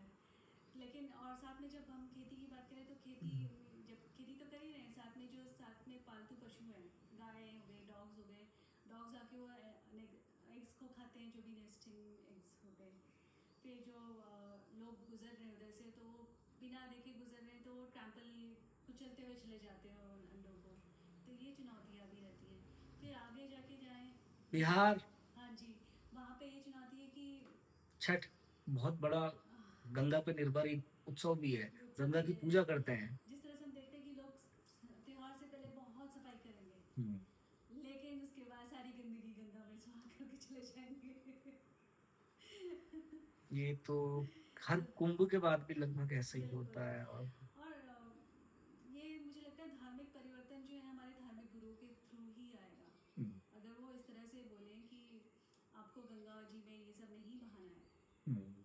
कि हम बोलते हैं ना, आप अपना आस्था से कलावा जुड़ा या हुआ है। फिर राखी या जो हम्म। आपने उगाया वो पानी हर में पवित्र चीज आप गंगा में बहा दो। पानी में विसर्जित कर हाँ, दो। ये कॉन्सेप्ट बहुत खराब हो गया है। क्योंकि लोगों का मानना है कि पानी बह रहा है और वो समुद्र में चल जाएगा, हम साफ हो जाएगा, बट ऐसा नहीं हो, जाके कहीं तो जा रहा है ना, हाँ, ठहरेगा ना वो कहीं। कहीं तो ठहरेगा वो। राइट।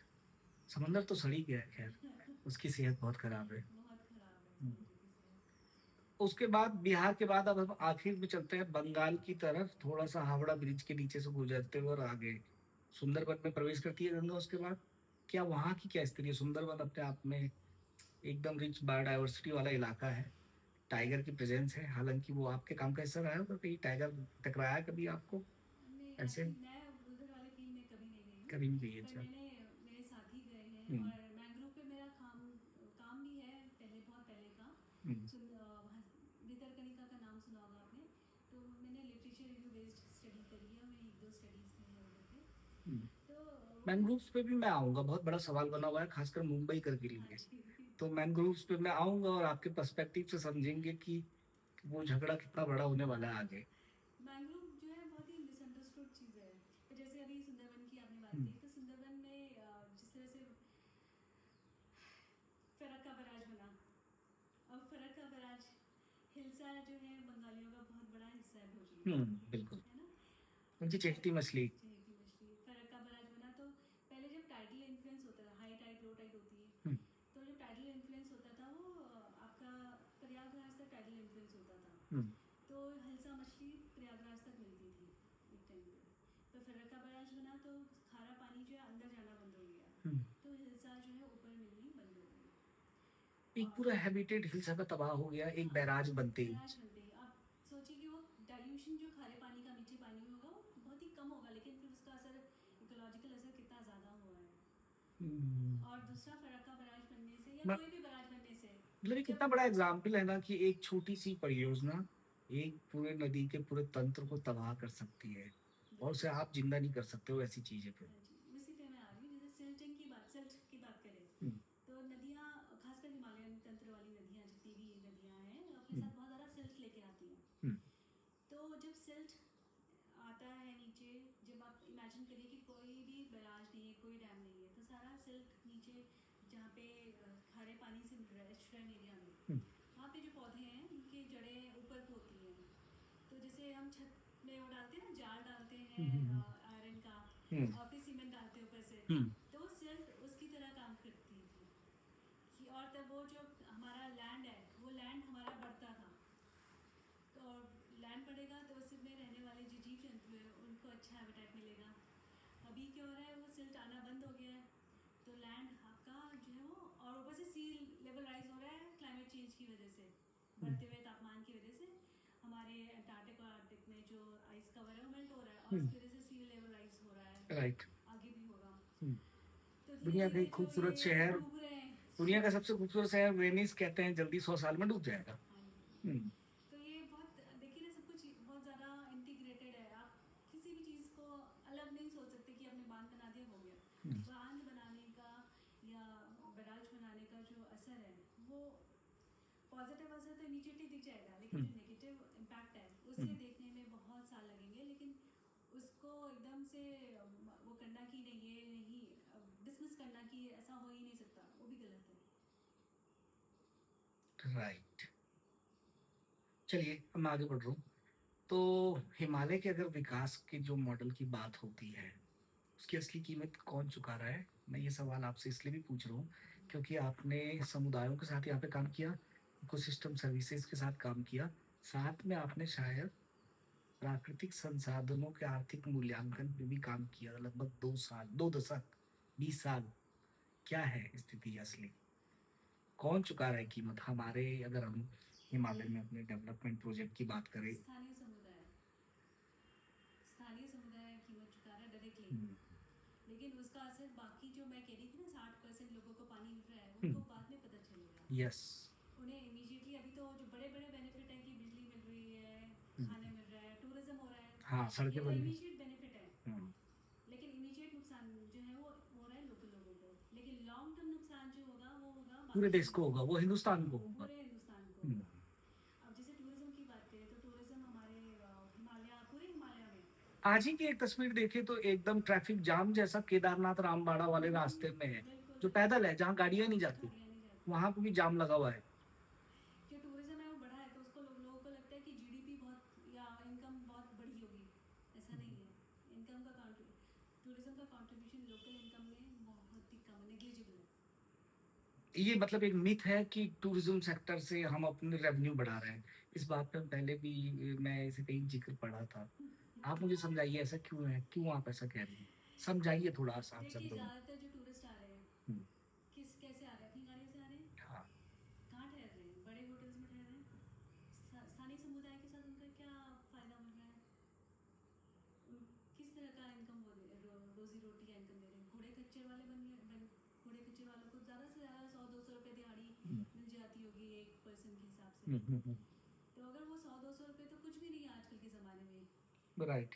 है ना। तो अगर आप उस लिहाज से देखें ना, वो टूरिस्ट वहाँ ठहर रहा है, टूरिस्ट अपनी गाड़ी से आ रहा है, हम्म, टूरिस्ट वहाँ से कुछ खरीद भी नहीं रहा है। हम्म, पहले एक स्कीम चली थी बद्रीनाथ केदारनाथ धाम में कि जो स्थानीय समुदाय वाली जो औरतों का ग्रुप होगा वो प्रसाद बनाएंगी, और वो माणा उससे की महिलाएं। हाँ, माणा की महिला। हम्म, तो मुझे नहीं पता आज क्या स्थिति है, बट मुझे लगता है कि वो कोई फ़ायदा उन्हें नहीं मिलता ज़्यादा इससे। सरकारें फिर टूरिज्म को लेकर इतना शोर क्यों मचाती है? आंकड़े दिए जाते हैं बाकायदा कि हिमालय पे इस साल हमने 15 लाख लोग चढ़ा दिए। मतलब ये कोई गर्व करने वाले आंकड़े हैं? और साथ में उन्होंने बाकी ग्लेशियर्स और बुग्याल खोल दिए हैं, जिसके हम्म, अगेंस्ट सारे कॉलेजेस थे कि आप बुग्याल और ग्लेशियर्स मत खोलिए या पहाड़ मत खोलिए माउंटेनियरिंग के लिए या ट्रैकिंग के लिए। केदारकंठा का देखिए हर साल क्या हाल होता है वहाँ पे इतना ट्रैफिक, केदारकंठा में भी ट्रैफिक जैम है, साथ में जैसे एवरेस्ट में है वो तो कि तस्वीर बड़ी वायरल है ना, एक ऊपर टिप में सब जाम लगा हुआ है और लोग खड़े हैं हाँ जी। जहाँ मर सकते हैं। फिर अगेन में प्लास्टिक की बात है, वो हम्म, सब लोग आते हैं, टूरिस्ट आते हैं, प्लास्टिक तो कूड़ा वहीं छोड़ के जा रहे हैं ना, हम्म। कोई अपने साथ लेके नहीं जा रहा है। वहाँ डेड बॉडी है कहीं एवरेस्ट में। जब आप मैंने सुना है, कोई गया था तो मेरी उससे बातचीत हुई, बता रहा था एक तो बड़ी फेमस डेड बॉडी है जो आज की डेट में वहाँ पे बोला लैंडमार्क का काम करती है। बताया जाता है कि वहाँ पे वो गिरा हुआ है ना, वहाँ से दाएं मुड़ना है। ये तो सब ऐसे ये है कि हाँ, इंसान अपनी इंसानियत खोता जा रहा है, एम्पैथी जो है बहुत कम हो गई है इंसान के लिए, जानवरों के लिए, पेड़ पौधों के लिए। हम्म, आप जिस तरह से देख रहे हैं कि पेड़ पौधे कट रहे हैं, हम्म, आप उस हिसाब से अंदाज़ा लगा सकते हैं कि एम्पैथी नहीं रही है, हम लोगों में दर्द नहीं है कि पेड़ कट रहा है।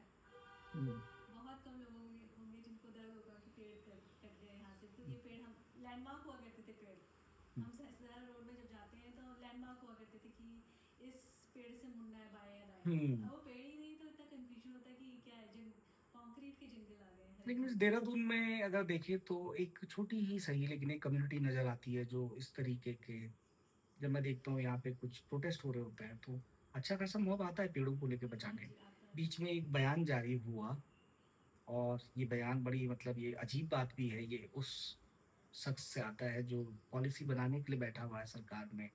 और उनकी तरफ से बयान आता है कि एयरपोर्ट के आसपास जो जंगल है थानों का, वहाँ कोई जीव जंतु नहीं है, वहाँ हाथी भी नहीं है, कुछ नहीं है, और इसको आप बढ़ा सकते हो। तो ये किस तरीके के तर्क होते हैं, और जब आप सुनते हो ऐसे तर्क तो कुछ हमें डिस्कशन होता है आपस में? हम आपस में डिस्कशन करते हैं, बट बहुत ही हास्यप्रद भी होता है, दुखद भी होता है हम्म, कि जो व्यक्ति इतने बड़े अहदे पे हैं ये और तो गंभीरता ज्यादा। हाँ जी, और गंभीरता से नहीं ले रहे चीज़ों को, हम्म, उनको तथ्य को वो एकदम अस्वीकार कर रहे हैं, हम्म।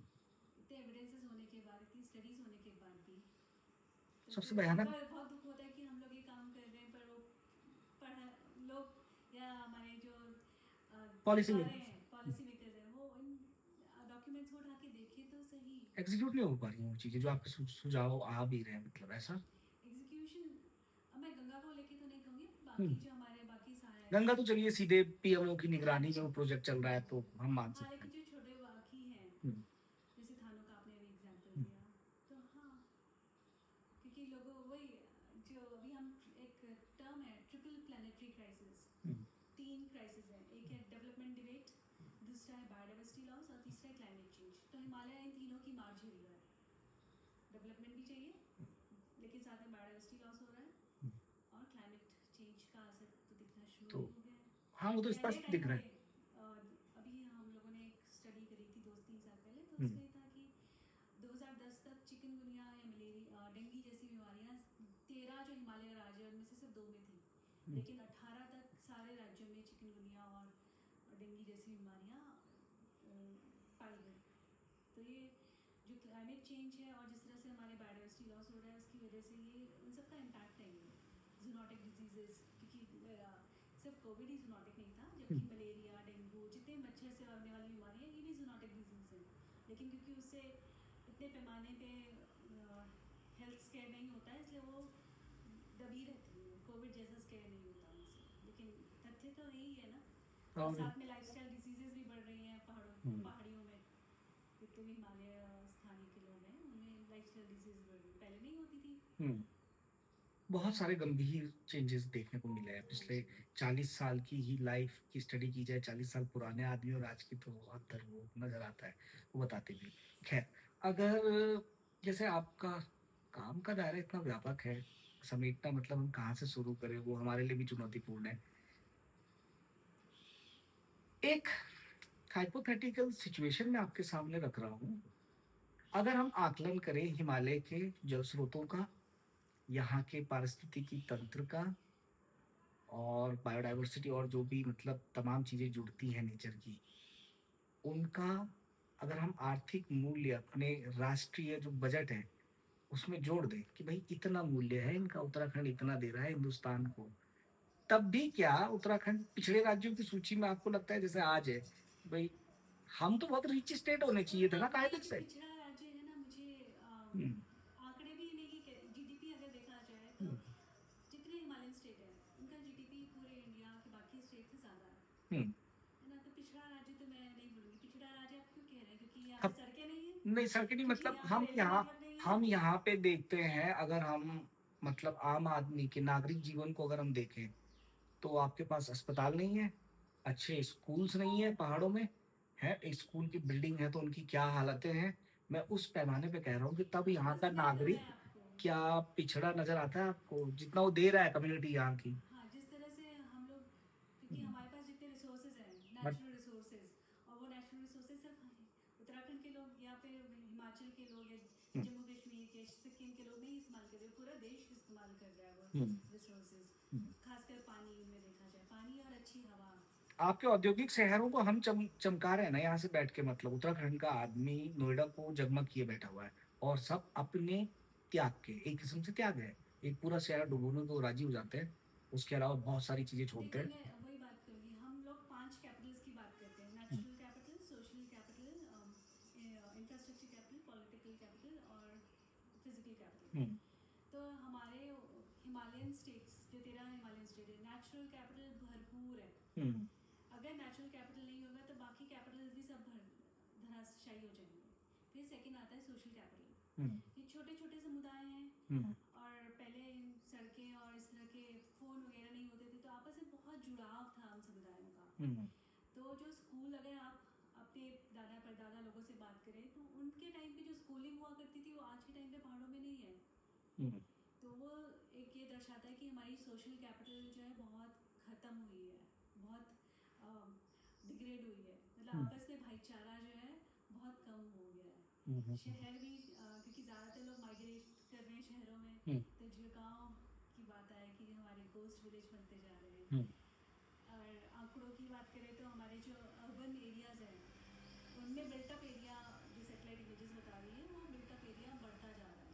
तो इससे हो रहा है क्योंकि पहाड़ों से माइग्रेट करके लोग हम्म, शहरों में आ रहे हैं। हम्म, देहरादून को ही आप देख लीजिए, पहले हम्म। 10-20 साल पहले जब राजधानी बनने से पहले क्या सिचुएशन थी, आज क्या सिचुएशन है। एकदम ग्रीन सिटी होता था ये, हाँ जी, आज तो बदल गया। है ना? तो ये बहुत बड़ी चुनौती है।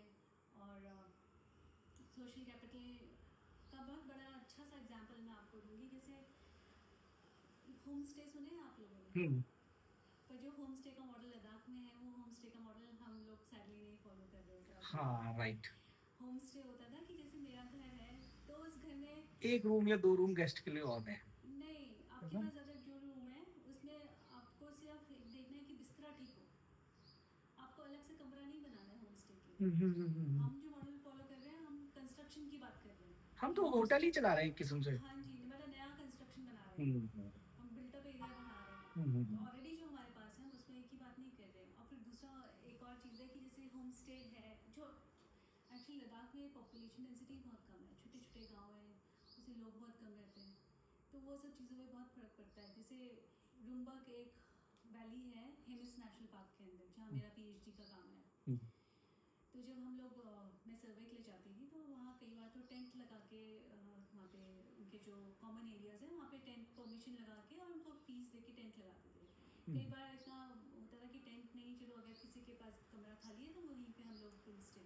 हम्म, तो ऐसे ही करके उनकी, जैसे वहाँ पे बड़ी इंटरेस्टिंगली, जैसे आप पहाड़ में जाएंगे तो सबसे पहले घर आएगा, हम्म, फिर दूसरा घर आएगा, फिर तीसरा घर आएगा इस लाइन से। तो यूजली जो टूरिस्ट होता है वो सबसे पहले घर बोलेगा अरे यहीं सो जाते हैं, आज यहीं पे बात कर लेते हैं। तो उनके पास कमरा खाली था, उन्होंने बोला नहीं आज मेरा टर्न नहीं है, आपको ने आखिर वाले घर में भेजा उन्होंने हमें 2-3 किलोमीटर अपहिल, कि आज उनकी बारी, आप उनके पास जाके रहो।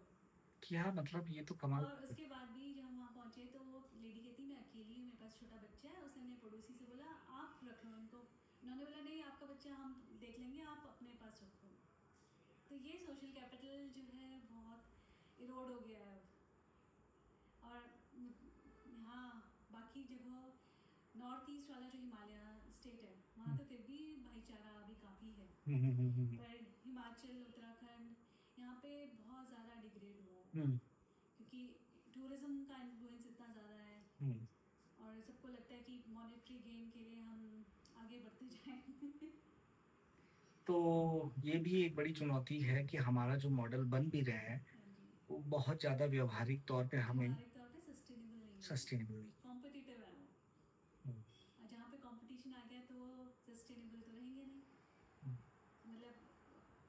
पानी का ग्लास सोच लीजिए कि पानी का ग्लास है, सब बराबर ना पिए तो वो कहते हैं कि सब एक हम ही एक जना पी ले, हम्म, तो बाकी तो प्यासे मरेंगे ना फिर। हम्म, एक बात मुझे और समझनी थी, लद्दाख की जब हम बात कर ही रहे हैं, लद्दाख में आपको अपनी पीएचडी के दौरान जो चीज़ें और नज़र आई हैं और उत्तराखंड में जब आप काम करने आई फील्ड के दौरान, मिसिंग क्या लगती है 2 कम्युनिटीज़ के बीच में? दोनों ही हिमालयन कम्युनिटीज़ हैं। एक तो आपने बोला कि सोशल कैपिटल जो मुझे नज़र आई वहाँ, वो बहुत रिच है। हाँ जी। और क्या नज़र आता है? दूसरा अपना अपने उसको लेके बहुत प्राउड फील करते हैं लद्दाखी, हुँ, अपने कल्चर को लेके। हुँ, बट हम उत्तराखंडी अपने उत्तराखंडी या गढ़वाली अपने खाने को लेके बहुत ही हीन भावना हमारे अंदर रहती थी। अब तो फिर भी बहुत सारे सोशल मीडिया इन्फ्लुएंसर्स ऐसे आ गए हैं जिन्होंने हमारे खाने और हमारे व्यवहार को बहुत पहुंचाया है जगह जगह। हुँ, लेकिन जिस समय मैं पीएचडी कर रही हूँ उस समय की मैं बात बता रही हूँ। अब फॉर एग्जांपल मुझे को देख लीजिए, मुझे गढ़वाली भाषा नहीं आती। क्यों? क्योंकि हमारे माता पिता ने हमें नहीं सिखाई। हुँ, क्यों नहीं सिखाई? कि वो हीन भावना की वजह से कि गढ़वाली टोन आ जाएगा, जबकि खुद इतनी अच्छी गढ़वाली में बात करते थे। हुँ, हुँ। तो पिछली पीढ़ी तो सभी करती थी, यही पीढ़ी तो नहीं कर रही है। अभी मैं देख रहा हूँ पिछली पीढ़ी सब बढ़िया से बात करती और मुझे बहुत खराब लगता है कि हमें नहीं आती है। है। आपको समझ आ अभी भी जाती है, आती है?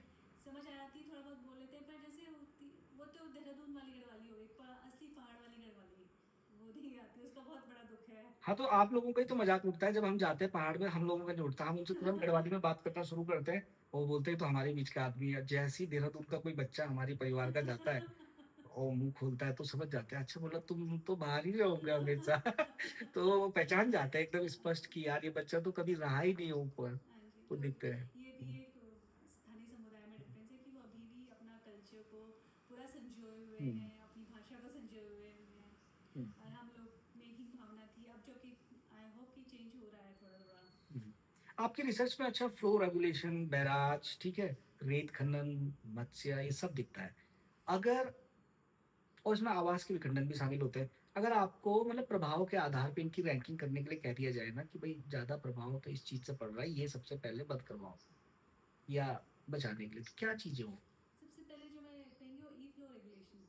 पानी रहेगा तो जलीय जीव सही हुँ, सलामत रहेंगे, उनको भरपूर मात्रा में पानी मिलेगा। हुँ, कई जगह गर्मियों में देखते हैं कि जो डॉल्फिन है वो छोटे छोटे, क्योंकि पानी आपका सिकुड़ के पूरी नदी में ना बह के हुँ, छोटे छोटे पूल्स में बह रहा है। हुँ, तो एक तो जो फ्लो रेगुलेशन है उसकी बात कर रहे हैं। दूसरा, जहाँ फ्लो रेगुलेशन की बात कर रही हूँ तो एक बहुत इंपॉर्टेंट चीज़ बतानी पड़ेगी। फ्लो रेगुलेशन का मतलब ये नहीं हुआ कि नदी में हमेशा पानी रहे। हुँ, कोई भी ऐसी नदी देख लीजिए जो कि जिसमें बांध ना हो, हिमालयन नदी, उसमें एक सीज़न होगा जिसमें पानी होगा पर बहुत कम होगा।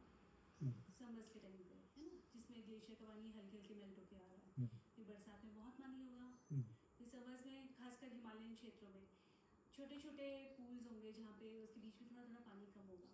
तो ये नेचुरल पल्स है, नदी के बहने का तरीका है नेचुरल। हुँ, तो ये रेप्लिकेट करना बहुत ज़रूरी है, क्योंकि अगर हम ये रेप्लिकेट नहीं करेंगे तो छोटे छोटे जो जीव जंतु हैं जो कि फूड चेन और फूड वेब का पार्ट है, हुँ, जिनको अपने प्रजनन के लिए थोड़े से सूखे पूल्स चाहिए मिट्टी के नीचे, या पत्थरों को अगर पहाड़ में अपने गधेरों में देखा होगा, हुँ, पलट के देखा होगा तो हुँ, उसके हुँ, नीचे कुछ कुछ जीव जंतु की ढोकौड़े दिखाई यस। दिए होंगे।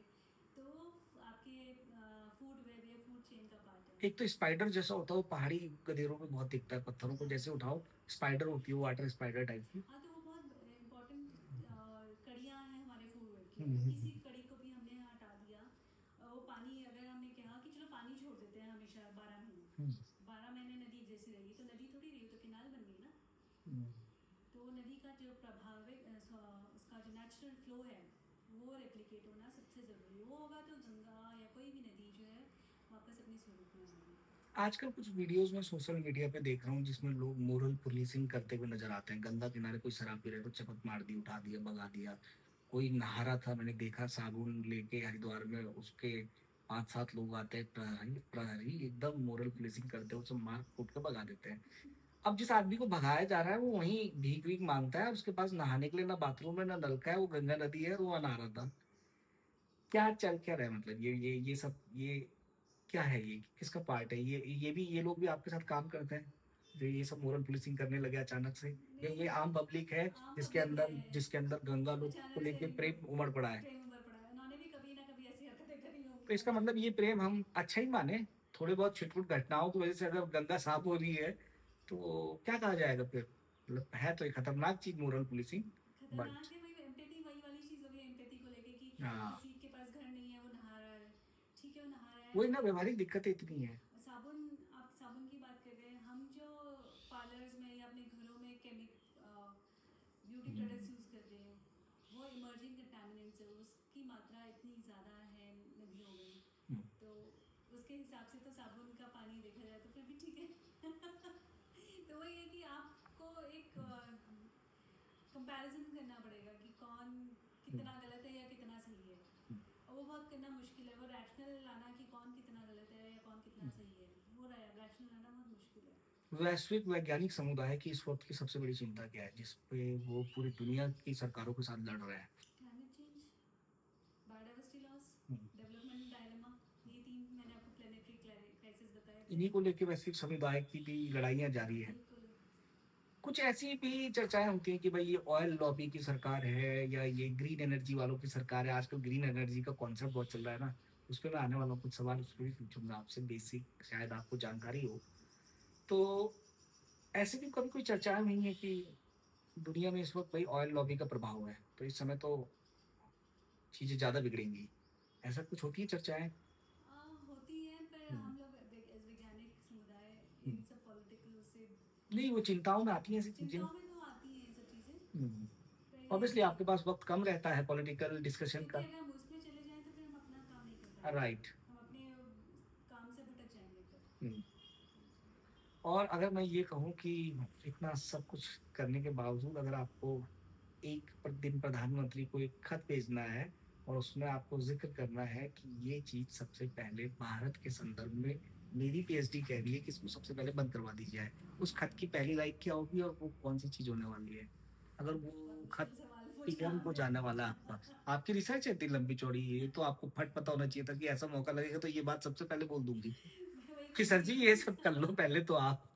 मैं कहूँगी शून्य से शुरू करो सब कुछ, बिना पानी, बिना नो सॉरी बिना इलेक्ट्रिसिटी के। ओ, इतना बर्बाद कर चुके हैं हम। कितना बर्बाद कर चुके हैं, ह्यूमन पॉपुलेशन बहुत ज़्यादा हो गई है। हम्म, सबसे बड़ी चीज़ हम लोग एनिमल कंट्रोल, पॉपुलेशन कंट्रोल की बात करते हैं, बंदरों के पॉपुलेशन कंट्रोल की बात हम्म, करते हैं, हम्म, तो थोड़ा सा नीति इस तरह से भी हो जाए ना, जैसे चाइना ने भी करा, सारे देशों ने तो करा, हम्म, हम लोग सबसे दुनिया के सबसे नंबर 1 देश बन गए हम्म। पॉपुलेशन में, बहुत गर्व की बात है। हमें अपने लेकिन संसाधन भी तो हमें देखने हैं। हमें बाकी चीज़ें भी देखनी है, राइट। संसाधन देखने हैं, जैसे आप कह रहे हैं, तो मैं यही कहूँगी कि आप प्लीज़ बाकी जो कर रहे हैं वो तो ठीक है, पर आपको इन सब चीज़ों में भी थोड़ा सा ध्यान देना पड़ेगा। स्कूलों से क्या ये काम शुरू हो जाना चाहिए प्राइमरी लेवल पे? सिविक सेंस ओह बहुत यस। गड़बड़ दिखता है हाँ मुझे। बिल्कुल, और ये मैं कहूँगी गाँव में फिर भी स्थिति ठीक है, जो शहरों के स्कूल है, क्योंकि हमारे जो साथी बच्चे जाते हैं, क्योंकि हम लोग का जो प्रोजेक्ट है इसमें हम लोग सिर्फ गण स्पीशीज़ की गणना या समुदाय, स्थानीय समुदाय के साथ बात नहीं करते, हम लोग स्कूलों में भी वर्कशॉप्स करते हैं। हम्म, जो तो दिल्ली और बाकी शहर, बड़े शहरों के जो स्कूल्स हैं, वो तो बोलते हैं कि आप लोग क्या कह रहे हैं, दिस इज़ नॉनसेंस, हमें मतलब नहीं है इन सब चीज़ों से। उन्होंने जंगल देखा ही नहीं है ना। गंगा की बात ही या नहीं, हमको बोला मतलब ही नहीं, लेकिन उन्हें समझाया कौन कि आपका पानी, आपकी बिजली तो हाँ, नदियों से ही आ रही हाँ, है, आप जो हवा ले रहे हो, सांस ले रहे हो, क्लीन एयर, क्लीन की बात करते हैं, वो तो पहाड़ों पेड़ों से ही आ रहा है। ये हम राजधानी की यस। बात कर रहे हैं जहाँ हम मान के चलते हैं कि सबसे सभ्य और सबसे पढ़े लिखे लोगों का जमावड़ा दिल्ली में है, ये वहाँ की बात हम कर रहे हैं। और क्योंकि प्लास्टिक कंजम्पशन देखें, तो प्लास्टिक कहाँ से कहाँ पहुँचा है। अभी एक किसी कोई बता रहा था, दिल्ली का कोई है बंदा, और वो पहाड़ों में जाके मैगी बेच रहा है और कितना कमा रहा है। हाँ, उसने वीडियो भी बनाया था। हाँ, पर उससे पूछा जाए कि आप अपने मैगी के पैकेट कहाँ डिस्पोज डिस्पोज कर करते रहे हैं, हैं, या तो वेस्ट मैनेजमेंट है कमा ही तो नहीं। रहे हो आप, आपने बहुत पैसे कमा लिए, आपने बहुत नाम कमा लिया कि आपने मैगी बेच के आपने इतने टूरिस्टों को खाना दिलाया। हम्म, टूरिस्ट भी तो बेवकूफ़ है, वो जाके मैगी क्यों मांग रहे हैं वहाँ पे, पहाड़ों की चीज़ें मांगे। ये जब हम ये बात कर रहे हैं, जैसे लद्दाख की बात की, वहाँ पे मैंने घरों में जाके जो उनका लोकल बेसिक खाना है कि हम्म, पानी, पानी ब्लावर्स में सूखी मटर के दाने हैं, वो खाया है as a tourist, well not tourist sorry, as a student. तो बाकी जो टूरिस्ट अंग्रेज उस समय जाते थे बहुत, अब तो इंडियंस जाने लगे हैं, अगर आप, मैं वही कह रहा तो हूँ ना। वो जो चीज़ है, और जो पहाड़ हमारे उत्तराखंड में मैगी दे देंगे, पर अपनी पहाड़ की दालें नहीं खिलाएंगे। वो तो काम इतना करने सारा का। अनाज है हमारे पास, इतने सारे फ्रूट्स हैं, कितना कुछ बन सकता है। मैगी लेकिन खाएंगे सब करके। हाँ, वो 2 मिनट वाला खेल वो बाजार ने बहुत गड़बड़ कर दिया है। बाजार market, market is really market is the king के, और market has for the destroyed. All destruction. जो ये आपकी मीडिया है, मार्केटिंग कैंपेन्स हैं। कितनी अच्छी बनाते हैं हम लोग, आप लोग बदनाम करते हो खाली। कितनी प्यारी होती है, लोग तुरंत खरीदने जाते हैं, हमने डिजाइन किया उसके और लोग दौड़ पड़ते हैं कि आज ही चाहिए हमें मैगी। उसके लिए आपको मेरे हस्बैंड से बात करनी चाहिए, वो मार्केटिंग के प्रोफेसर है। अब बताइए, आप तो घर पे ही बाजार लेके चल रही। लेकिन उनका व्यू पॉइंट ये नहीं है, उनका व्यू पॉइंट मैं हमारे व्यू मैं पॉइंट उनसे से भी अलग बात करने वाला हूँ, मेरे है। पास आया है उनका, तो मैं सोचा था जब आपका निपटाऊं बातचीत हाँ तो जी। मैं पूछूंगा आपसे। तो ये तो ये था। मार्केट है बहुत डिस्ट्रॉय किया हुआ है, जो क्या कि लिखने वाली हैं आप पीएम को, वो सवाल अधूरा रह गया है। हाँ, एक तो वही पॉपुलेशन के स्कूलों में जो हम लोग, हम्म, जैसे आपने कहा कि नेशनल एजुकेशन पॉलिसी लाए, लेकिन उस पॉलिसी में हमने जो लोकल लोगों को, सॉरी लोकल बच्चों को उनकी लोकल इन्वायरमेंट है उनके बारे में नहीं पता। हम्म, ये आज की बात नहीं है, 2006 में जब मैं पीएचडी का काम शुरू करा था, हम्म, उस समय भी देखा था कि जो लद्दाख में जो बच्चे थे उनके स्कूल की किताबों में स्नो लेपर्ड कहीं नहीं था, उनके किताबों में था टाइगर। उन्होंने टाइगर देखा नहीं कभी, टाइगर उनके यहाँ कैसे जाएगा, तो हाई ऑल्टीट्यूड है, ये हाँ शिकायत विशाल मेरी पर्वत भी है। रही कि तो हम। वो स्नो, मैंने उस समय भी रिकमेंडेशन एनसीईआरटी को दी, हम्म, दिया था कि वो लोकल होना चाहिए, स्थानीय होना चाहिए। राइट। वही चीज़ जो है, local context specific environment studies हम लोगों को स्कूल्स में लानी चाहिए, और सिर्फ इसलिए नहीं कि पास करना है, क्योंकि उसे आज जानकारी हो अपने मॉरल हैबिटेट स्टडीज़ की। है हम्म, वहाँ पे, लेकिन ये है कि सिर्फ पास होने के लिए उसको व्यवहार में लाना। पहले मॉरल साइंस, सोशल में हम लोग की कहानियों की किताब होती हम्म। थी, नाम भूल रही हूँ मैं उनका, पर अब तो स्कूलों में है ही नहीं वो कहानियों की किताब जिससे मॉरल साइंस सब्जेक्ट में वो पढ़ाते थे। अब क्या पढ़ाते हैं इन दिनों, आप तो अपने बच्चों की देखते होंगे किताबें, कितना बदल गई, क्या पढ़ाते हैं इन दिनों। बहुत बदल क्या गया वो लोग क्या पढ़ाते हैं, उन्हें कोई मोरल साइंस नहीं सिखाती बच्चों को क्या। नहीं, मॉरल साइंस की उनकी है ही नहीं कुछ भी। ओके।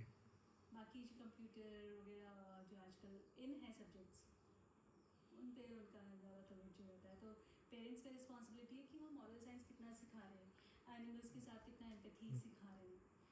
एनिमल्स के साथ एम्पैथी, इवन इंग्लिश के चैप्टर्स में, हिंदी की जो हमारी चैप्टर्स होते थे उनमें एम्पैथी आती थी, कि एम्पैथी वाली कहानियाँ होती थी। मुझे हम्म, शिवानी की एक कहानी आज तक याद है, जिसमें उनकी गाय को किसी ने सेब के बीज खिला खिला के मार दिया था, क्योंकि वो दूध उनसे नहीं ले रहे थे। तो वो शिवानी ने अपना डिस्क्राइब किया था कि how she felt about it, जो लेखिका है हम्म। उन्होंने शी डिस्क्राइब है। तो वो मुझे नहीं लगता कि उनकी कहानी, बेटी भी पत्रकार रही है, बहुत बढ़िया, हाँ मृणाल। जी हाँ जी हाँ जी, तो वो आजकल नहीं, इस तरह की कहानियाँ या इस तरह के चैप्टर्स नहीं होते हमारी हिंदी या इंग्लिश लिटरेचर में। हम्म।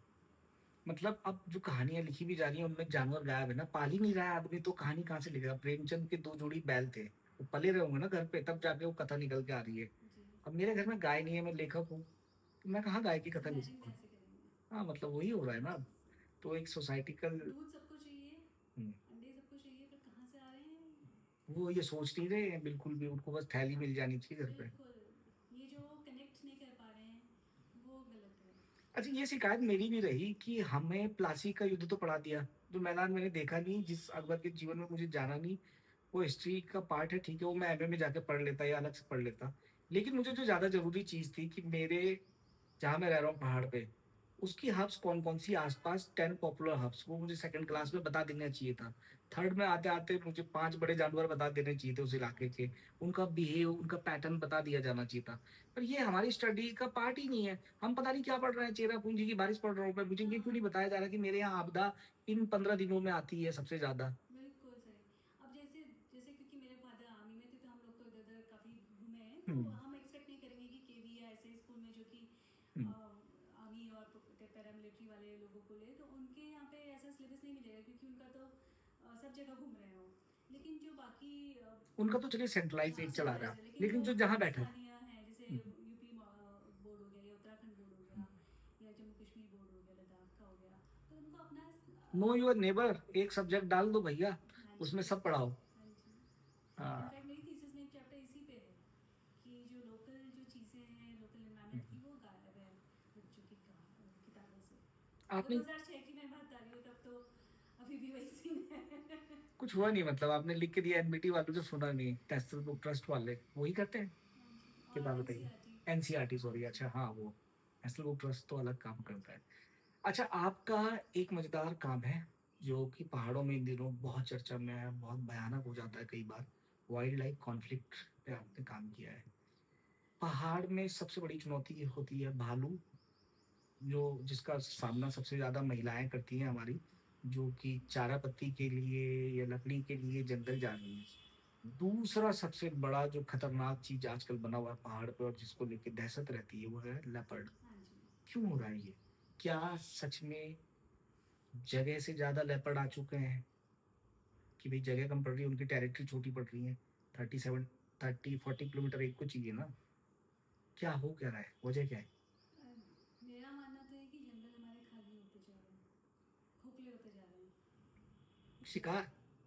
शिकार मतलब जंगल में जो वैरायटी नेचुरल होती थी पेड़ों की, तो भालू को वहीं पे अपना मिल जाता था खाने के लिए, तो भालू को खाने की वहाँ पे चीज़ें नहीं मिल पा रही है, इसलिए वो बाहर आ रहा है। दूसरा शिकार जैसे आपने बोला, तो इसलिए लेपर्ड जो है वो ह्यूमन पे अटैक करना ईजी होता है, हम्म। बचाए जंगली जानवर के पीछे भागने में उसकी ज़्यादा एनर्जी स्पेंड होगी, राइट। है ना। तो ह्यूमन तो इतना भाग नहीं पाता, हम्म। इजी शिकार है ह्यूमन। तो अंदर काकड़ और बाकी जो जानवर हम्म। मिलते थे हम्म। पहले हम्म। टाइम पे, हम्म। उनकी मात्रा कम हुई है हम्म। शिकार की वजह से, या बाकी चीज़ों को ले लीजिए। ये प्रॉपर स्टडी है कि बाकी जानवर कब हो गए?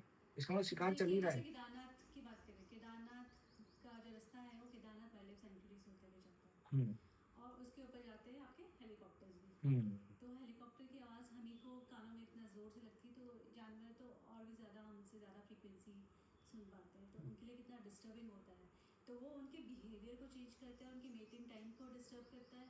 फिर आप सोचिए जब उनकी मेटिंग साइकिल और मेटिंग टाइम को डिस्टर्ब करेगा, तो आगे पॉपुलेशन कैसे बढ़ेगी। मैंने इस पे लिखा हाँ कि जी। ये मैंने केदार जब आपदा आई थी मैंने कवर किया था 2013, तब मैं यही अमर उजाला में होता था। तब भी मैंने एक रिपोर्टिंग की थी कि वाइब्रेशन की वजह से क्या क्या नुकसान हो रहा है। वाइल्ड लाइफ तो हो ही रही है आपकी डिस्टर्ब, ग्लेशियर भी आपके डिस्टर्ब हाँ हो रहे जी, हैं। बिल्कुल बिल्कुल। पे कई बार बहुत ही छोटे पैच अटके हुए हैं किसी तरीके से, वो तेज वाइब्रेशन से भड़ाक से गिर जाएगा, एवलांच बनाएगा, कुछ भी बिल्कुल करेगा वो ऊपर। बिल्कुल, क्योंकि जब अगर आप घर में बैठे हैं, अगर ज़ोर से कोई म्यूज़िक बजाता हम्म। हुआ जा रहा है सड़क पे, तो आपका पूरा घर ही काम हो जाता है बिल्कुल बिल्कुल। ना। तो फ्रीक्वेंसी जो ट्रैवल कर रही है, तो वो जो आपकी हेलीकॉप्टर वगैरह सर्विस चल रही है, तो उसकी भी आवाज़ से जो गर्जना से आपके पहाड़, हमारे हिमालय में तो वैसे ही पहाड़ हमारे नए पहाड़ है, कमज़ोर पहाड़ हम्म। है, फ्रजाइल है बहुत इकोसिस्टम। तो उसके ऊपर जो ग्लेशियर है हम्म। वो भी तो फ्रजाइल है, हम्म। तो मेल्ट और उन पे डिस्टर्बेंस भी ज़्यादा ही होएगी।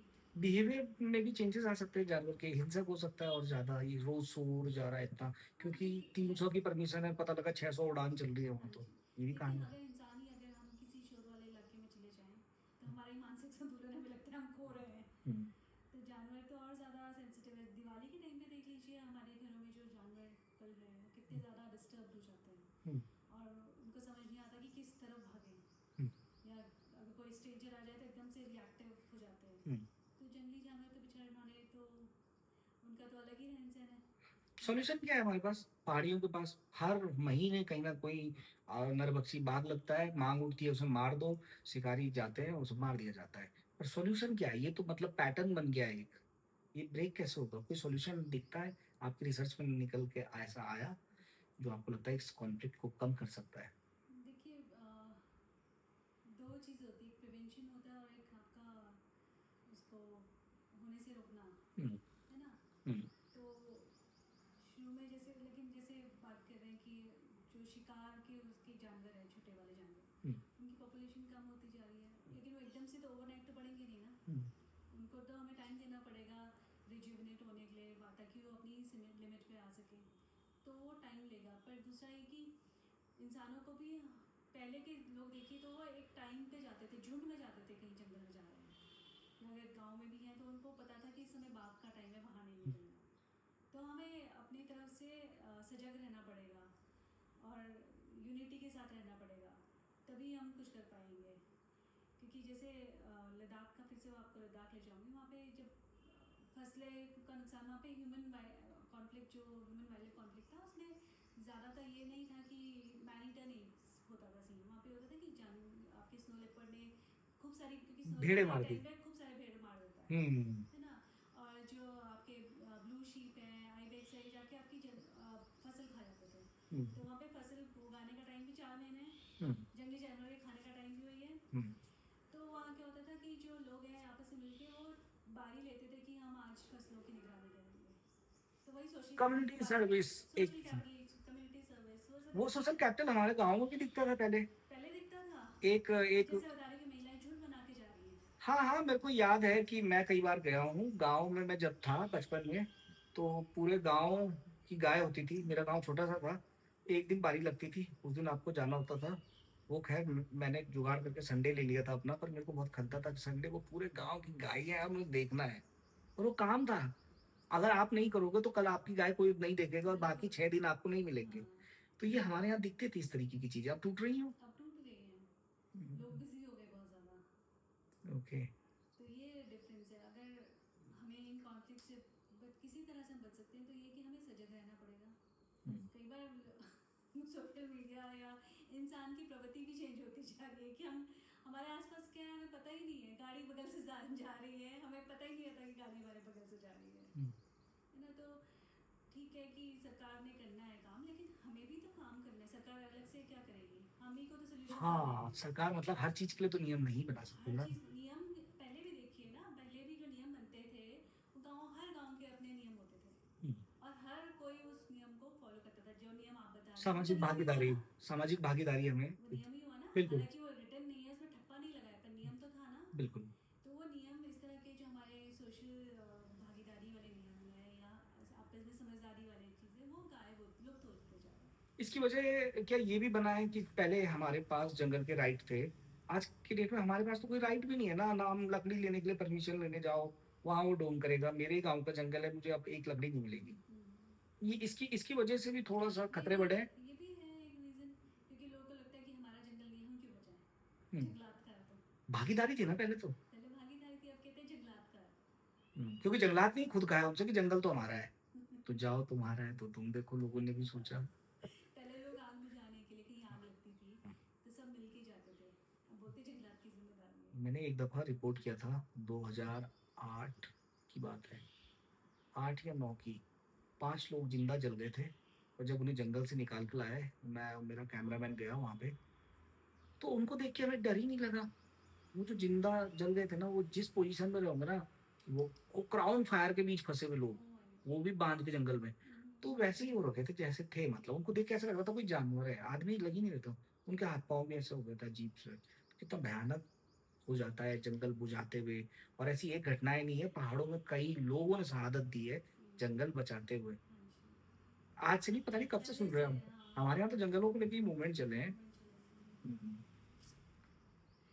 मैनग्रूव्स एक रह गया था, मेरे को याद था। आपने कहा था कि उसको लेके बहुत ज्यादा मिसकंसेप्शन है लोगों के अंदर। और मुंबई में अक्सर आजकल देख रहे हैं हम कि मेट्रो प्रोजेक्ट के चलते मैनग्रूव्स की बहुत कटिंग हो रही है। क्या है वो मिसकंसेप्शन? और मुंबई वालों को, अगर आपको वो देखेंगे, तो उनके लिए आप क्या कहेंगी जो ये चल रहा है प्रोटेस्ट पूरा? उनको ये कहूँगी कि अगर वो सी लेवल राइज से अपने मुंबई को बचाना चाहते हैं तो मैंग्रोव बचाएं, तो क्योंकि बैंगलोर बचाना चाहूंगा। मुंबई तो डूबेगा, हम्म, पर अगर मैंग्रोव रहेगा तो मुंबई के डूबने के चांसेस थोड़े कम हो जाएंगे। हम्म, वही मैंने बताया ना, लैंड एक्रीडेशन होता है, सिल्ट आएगा, मैंग्रोव पे डिपॉजिट हो गया, हम्म, आपका लैंड बढ़ता जाएगा ऊंचा। हम्म, हम्म, पर आप अभी दोनों चीज़ें साथ हो रही है, मैंग्रोव में सिल्ट आ रहा है, लैंड ऊपर ऊपर होता जा रहा है, इधर से सी लेवल राइज हो रहा है, वो भी दोनों आपस में एक दूसरे को बैलेंस कर रहे हैं। अगर आपने हम्म, मैंग्रोव छोड़ दिया तो जो सिल्ट आ रहा है वो तो चले जाएगा, वो सी राइज होकर आएगा, तो और आपका जो लैंड है मुंबई का वो भी और सी में घुसता चला जाएगा। एक ये, दूसरा ये कि जो तूफान आते हैं, हम्म, साइक्लोन्स आते हैं, उड़ीसा में साइक्लोन आया था लेट 90s में। हम्म, उसके बाद 2001 में हम लोग की स्टडी हुई थी, hmm, valuation of Bhitarkanika mangrove hmm, forest. Hmm, तो वो तूफान के बाद जो स्टडी ये आई सामने कि जिस गांव में मैंग्रोव ठीक ठाक थे तो मैंग्रोव वहाँ पे तूफान का नुकसान बहुत कम हुआ। हम्म। जिस गांव के आगे के मैंग्रोव ख़त्म हो गए थे वहाँ पे नुकसान सबसे ज़्यादा हुआ, जानवर सॉरी लाइफ का भी और प्रॉपर्टी का भी जहाँ मैनग्रूव थे वहाँ नुकसान कम कम हुआ। रिकॉर्ड किए गए। हाँ जी। और जहाँ मैंग्रोव नहीं थे वहाँ पे नुकसान सबसे ज़्यादा, क्योंकि मैंग्रोव क्या करता है, हवा का रुख को कम करता है या हवा की इंटेंसिटी को कम करेगा, विंड ब्रेक की तरह काम करता है। खास और जो खेत मैंग्रोव के पास थे उसकी उत्पादकता या फिर उसकी प्रोडक्टिविटी ज़्यादा थी उन खेत के कंपैरिजन में कि जो मैंग्रोव से दूर थे। तो मैंग्रोव मल्टी डायमेंशनल सपोर्ट देते हैं ह्यूमन वेलबींग के लिए। ओके। एक प्रोजेक्ट की बड़ी चर्चा है, प्रोजेक्ट निकोबार। हाँ जी। कैसे देख रहे हो आप लोग उसे? मतलब ठीक है, उसको सामरिक दृष्टिकोण से बहुत इम्पोर्टेंट माना जा रहा है देश के लिए कि हमें वो सी रूट पे निगरानी के लिए चाहिए। लेकिन जब हम बायोडायवर्सिटी की बात कर रहे हैं, जितना शोर मचा है, क्या इतना वाक़ई में इतना व्यापक नुकसान हो रहा है वहाँ पे, जितना शोर मच रहा है? या हमारे पास कोई ऑप्शन नहीं है और इतना तो नुकसान हमें झेलना ही पड़ेगा देश के लिए, क्या है? आप कैसे देख रहे हो? एक्चुअली अब वही बात हो गई कि इकोलॉजी वर्सेस डेवलपमेंट वाला डिबेट। हुँ, हम तो हमेशा कहेंगे कि जो नेचुरल पेड़ पौधे हैं उसको मत काटो। वो अब आप तर्क देंगे कि मैंग्रोव काट रहे हैं लेकिन हम यहाँ प्लांटेशन कर रहे हैं। Hmm, plantation is not same as mangroves right. या नेचुरल फॉरेस्ट, हुँ। है ना? तो जंगल सब खाली पेड़ नहीं है ना, पूरी इकोलॉजी है ना पूरी उसकी। पूरी इकोलॉजी है क्योंकि वो एक हुँ, पेड़ एक स्पीशीज़ नहीं है, मल्टीपल स्पीशीज़ है वहाँ पे। राइट। और उस स्पीशीज़ के अंदर जो बाकी जीव जंतु रहते हैं वो भी अलग तरह के हैं। पर उसके जगह आप कह रहे हैं कि हमने एक तरह का के जंगल उगा दिया। हुँ, वो जंगल नहीं है, प्लांटेशन है, वो मोनोक्रॉप है, मोनो कल्टिवेशन है। सिमिलरली नॉर्थ ईस्ट में पाम ऑयल वाला प्रोजेक्ट एक हुँ, शुरू करने की बात चल रही है। हुँ, हुँ, हुँ। तो पर तो वो नॉर्थ भी बहुत ईस्ट, चर्चा में है। हाँ जी, नॉर्थ ईस्ट की बात करें तो नॉर्थ ईस्ट जो है बहुत ज़्यादा प्रोडक्टिव है इन टर्म्स ऑफ बायोडाइवर्सिटी। हुँ, वहाँ पे जो पेड़ पौधों की जो संख्या है, वैरायटी है, हुँ, वो कहीं और नहीं है। तो उसको रिप्लेस करने के साथ आप क्या कर रहे हैं, जो आपके लोकल कम्युनिटीज़ हैं हुँ, उनकी लाइवलीहुड पे भी हुँ, डेंजर हो रहा है। हुँ, क्योंकि मोनोक्रॉप में क्या होगा, मोनो कल्टीवेशन में सिर्फ आदमियों को जॉब मिलेगी। तो दूसरा पहलू इसका ये है कि सोशल इक्विटी या इनिक्विटी हुँ, वो उस पर असर पड़ेगा। अभी जो नॉर्थ ईस्ट या हिमालयन स्टेट्स जो है हमारे हुँ, नॉर्थ ईस्ट वाले, वहाँ पे या पूरे हिमालयन स्टेट में देख लीजिए, महिलाओं बहुत सशक्त हैं। हुँ, डिसीजन मेकिंग से लेके हर चीज़ में दे हुँ, आर एवरीवेयर, हुँ, है ना? और वो इसलिए क्योंकि उनको अपना इकोसिस्टम पता है कि किस मौसम में कौन सा फल या कौन सी जड़ी बूटी या कौन सा कंदमूल हमें कहाँ मिलेगा। हुँ, तो वो घर चला रही है पूरा हुँ, मनी से नहीं, अपनी नॉलेज से, हुँ। ट्रेडिशनल नॉलेज से। ये छत्तीसगढ़ में भी दिखता है, आदिवासियों के बीच बिल्कुल, जहाँ भी में, ट्रेडिशनल झारखंड में दिखता कम्युनिटीज़ है। हैं, क्योंकि नॉर्थ ईस्ट में भी हुँ, ट्रेडिशनल कम्युनिटीज़ हैं। हुँ, पर अगर उसको आप मोनो क्रॉप या पाम क्रॉप कल्टीवेशन से चेंज कर देंगे तो वहाँ पे काम करने वाले कौन जाएंगे? आदमी लोग जाएंगे ज़्यादा। महिलाओं के लिए उनके पास ज़्यादा काम होगा नहीं। हुँ, तो उससे आपका सोशल डिग्रेडेशन भी होगा। महिलाओं की जो से है घर के, और महिलाओं की से नहीं होगी तो आपके जो वेलबींग की हम बात करते हैं, है ना, वो वेलबींग कम होगा क्योंकि फैमिली की वेलबींग में ज़्यादा इंपॉर्टेंट जो रोल है वो फीमेल का है, क्योंकि उन्हें पता है कि कौन सी चीज़ हमें कहाँ से मिलेगी। मनी की बात नहीं कर रहे, जब आदमी मनी लेके आएगा तो पैसा लगेगा, लेकिन उसको खाने अन्न या पेट भरने के लिए हुँ, फिर पैसा खर्च करना पड़ेगा। तो ये राइट। देखिए विशियस साइकिल है। अभी वो डिपेंडेंट नहीं है बाहर वाली इकोनॉमी पे, अभी वो अपना पूरा गुजारा कर दे रहे हुँ, हैं। हमारे बाकी हिमाचल उत्तराखंड में सैडली ये चेंज हो चुका है। पहले वही सिस्टम होता था पर चेंज हो चुका है। मनी ऑर्डर इकोनॉमी तो पहले से ही थी, हुँ, पर अब और ज़्यादा डिपेंडेंट हो गए हैं हम लोग कि पैसा आएगा तभी घर में खाना आएगा। पहले हुँ, हम लोग खेतों में ही 10 तरह की चीज़ें उगा हुँ, लेते थे, तो भूखे कभी नहीं रहे पहाड़ी लोग। हुँ। पैसा नहीं था लेकिन लेकिन भूखे नहीं थे, अनाज और थे, फल थे न्यूट्रिशन, अपने। फल थे, फल बहुत इंपॉर्टेंट हुँ, पार्ट है क्योंकि न्यूट्रिशन था पूरा। पूरा फल आपके पास आप कह रहे 7, हैं 8, 10 कि ये किस्म के फल। डेफिशिएंसी है, vitamin hmm, deficiency, X Y Z deficiency पहले नहीं होती थी। कई किस्म। न्यूट्रिशन था, यस। अभी न्यूट्रिशन भी नहीं है। मुझे अच्छे से याद है कि मेरे गाँव में कम से कम साल भर के सर्किल को अगर मैं देखूँ तो 20 किस्म का फल मुझे गाँव में मिलता था। जिसमें पीच होते थे कई किस्म के, प्लम थे, सिट्रस था बहुत सारा, हाँ जी, ठीक है? जंगल के कितने सारे फल थे, फल थे। बेरीज़ कितनी सारी थी जंगल की, तो बहुत कुछ था और उसमें सब अब कुछ। वो देखिए वो भी कमर्शलाइज, बेरीज भी कमर्शलाइज कर रहे हैं। हाँ, मुझे याद है वो बर्बेरस, क्या हाँ। किंगोड़ा, तो उसकी जड़ें यूज़ कर रहे थे कोई रंग बनाने के लिए, पापा बताते थे हमारे। रंग नहीं, बाद में तो कह रहे हैं कि उसका बहुत ज़्यादा दोहन हुआ, उसकी हाँ जड़ें निकाल के ले गए। ये सब आयुर्वेद में हाँ जी। काम, फार्मा जो उनका अपना आयुर्वेद वालों का फार्मा जो है, 2 फार्मा है ना, एक एलोपैथी वालों का, एक आयुर्वेद वालों का। तो आयुर्वेद वाले भी एलोपैथी वालों जितनी ही बदमाशी कर रहे हैं आज की डेट में, चीज़ें हैं नहीं, उग नहीं रही हैं, लेकिन उनके प्रोडक्ट में देखोगे तो लिख देंगे कि अरे भाई साहब ये तो उग ही नहीं रहा है धरती पे, आपको कहाँ से मिल रहा है? पूछ लिया जाए अब या वो जाँच हो जाए तो इसी प्रोडक्ट बात मिलेगा ही नहीं। बात आई तो एक वो फल हुँ, बीच में अभी काफ़ी चला था, लेबेरी जूस। हुँ। तो जो पूरे हिमालय में मिलती है, लेकिन वो वाले जगह में मिलती है सूखा ज़्यादा होता है, तो छोटी हुँ। छोटे ऑरेंज कलर की बेरीज होती हैं। ज़मीन पे होती है या ट्री उसके है उसका, झाड़ी है? झाड़ होते हैं। ये वेस्टर्न हिमालय में झाड़ है, और ईस्टर्न हिमालय में जाओगे तो पेड़ भी दिखेंगे उसके। अच्छा, तो अलग अलग मतलब जैसे जैसे वो क्लाइमेट होता है, उसके हिसाब से वो पेड़ या झाड़ के शेप में होता है। तो वो ऑरेंज कलर की छोटी छोटी बेरीज होती हैं, और वो इसका इतना ज़्यादा एक्सप्लॉयटेशन हुआ कि उसके लिए बोला गया कि हर चीज़ में इसका एंटी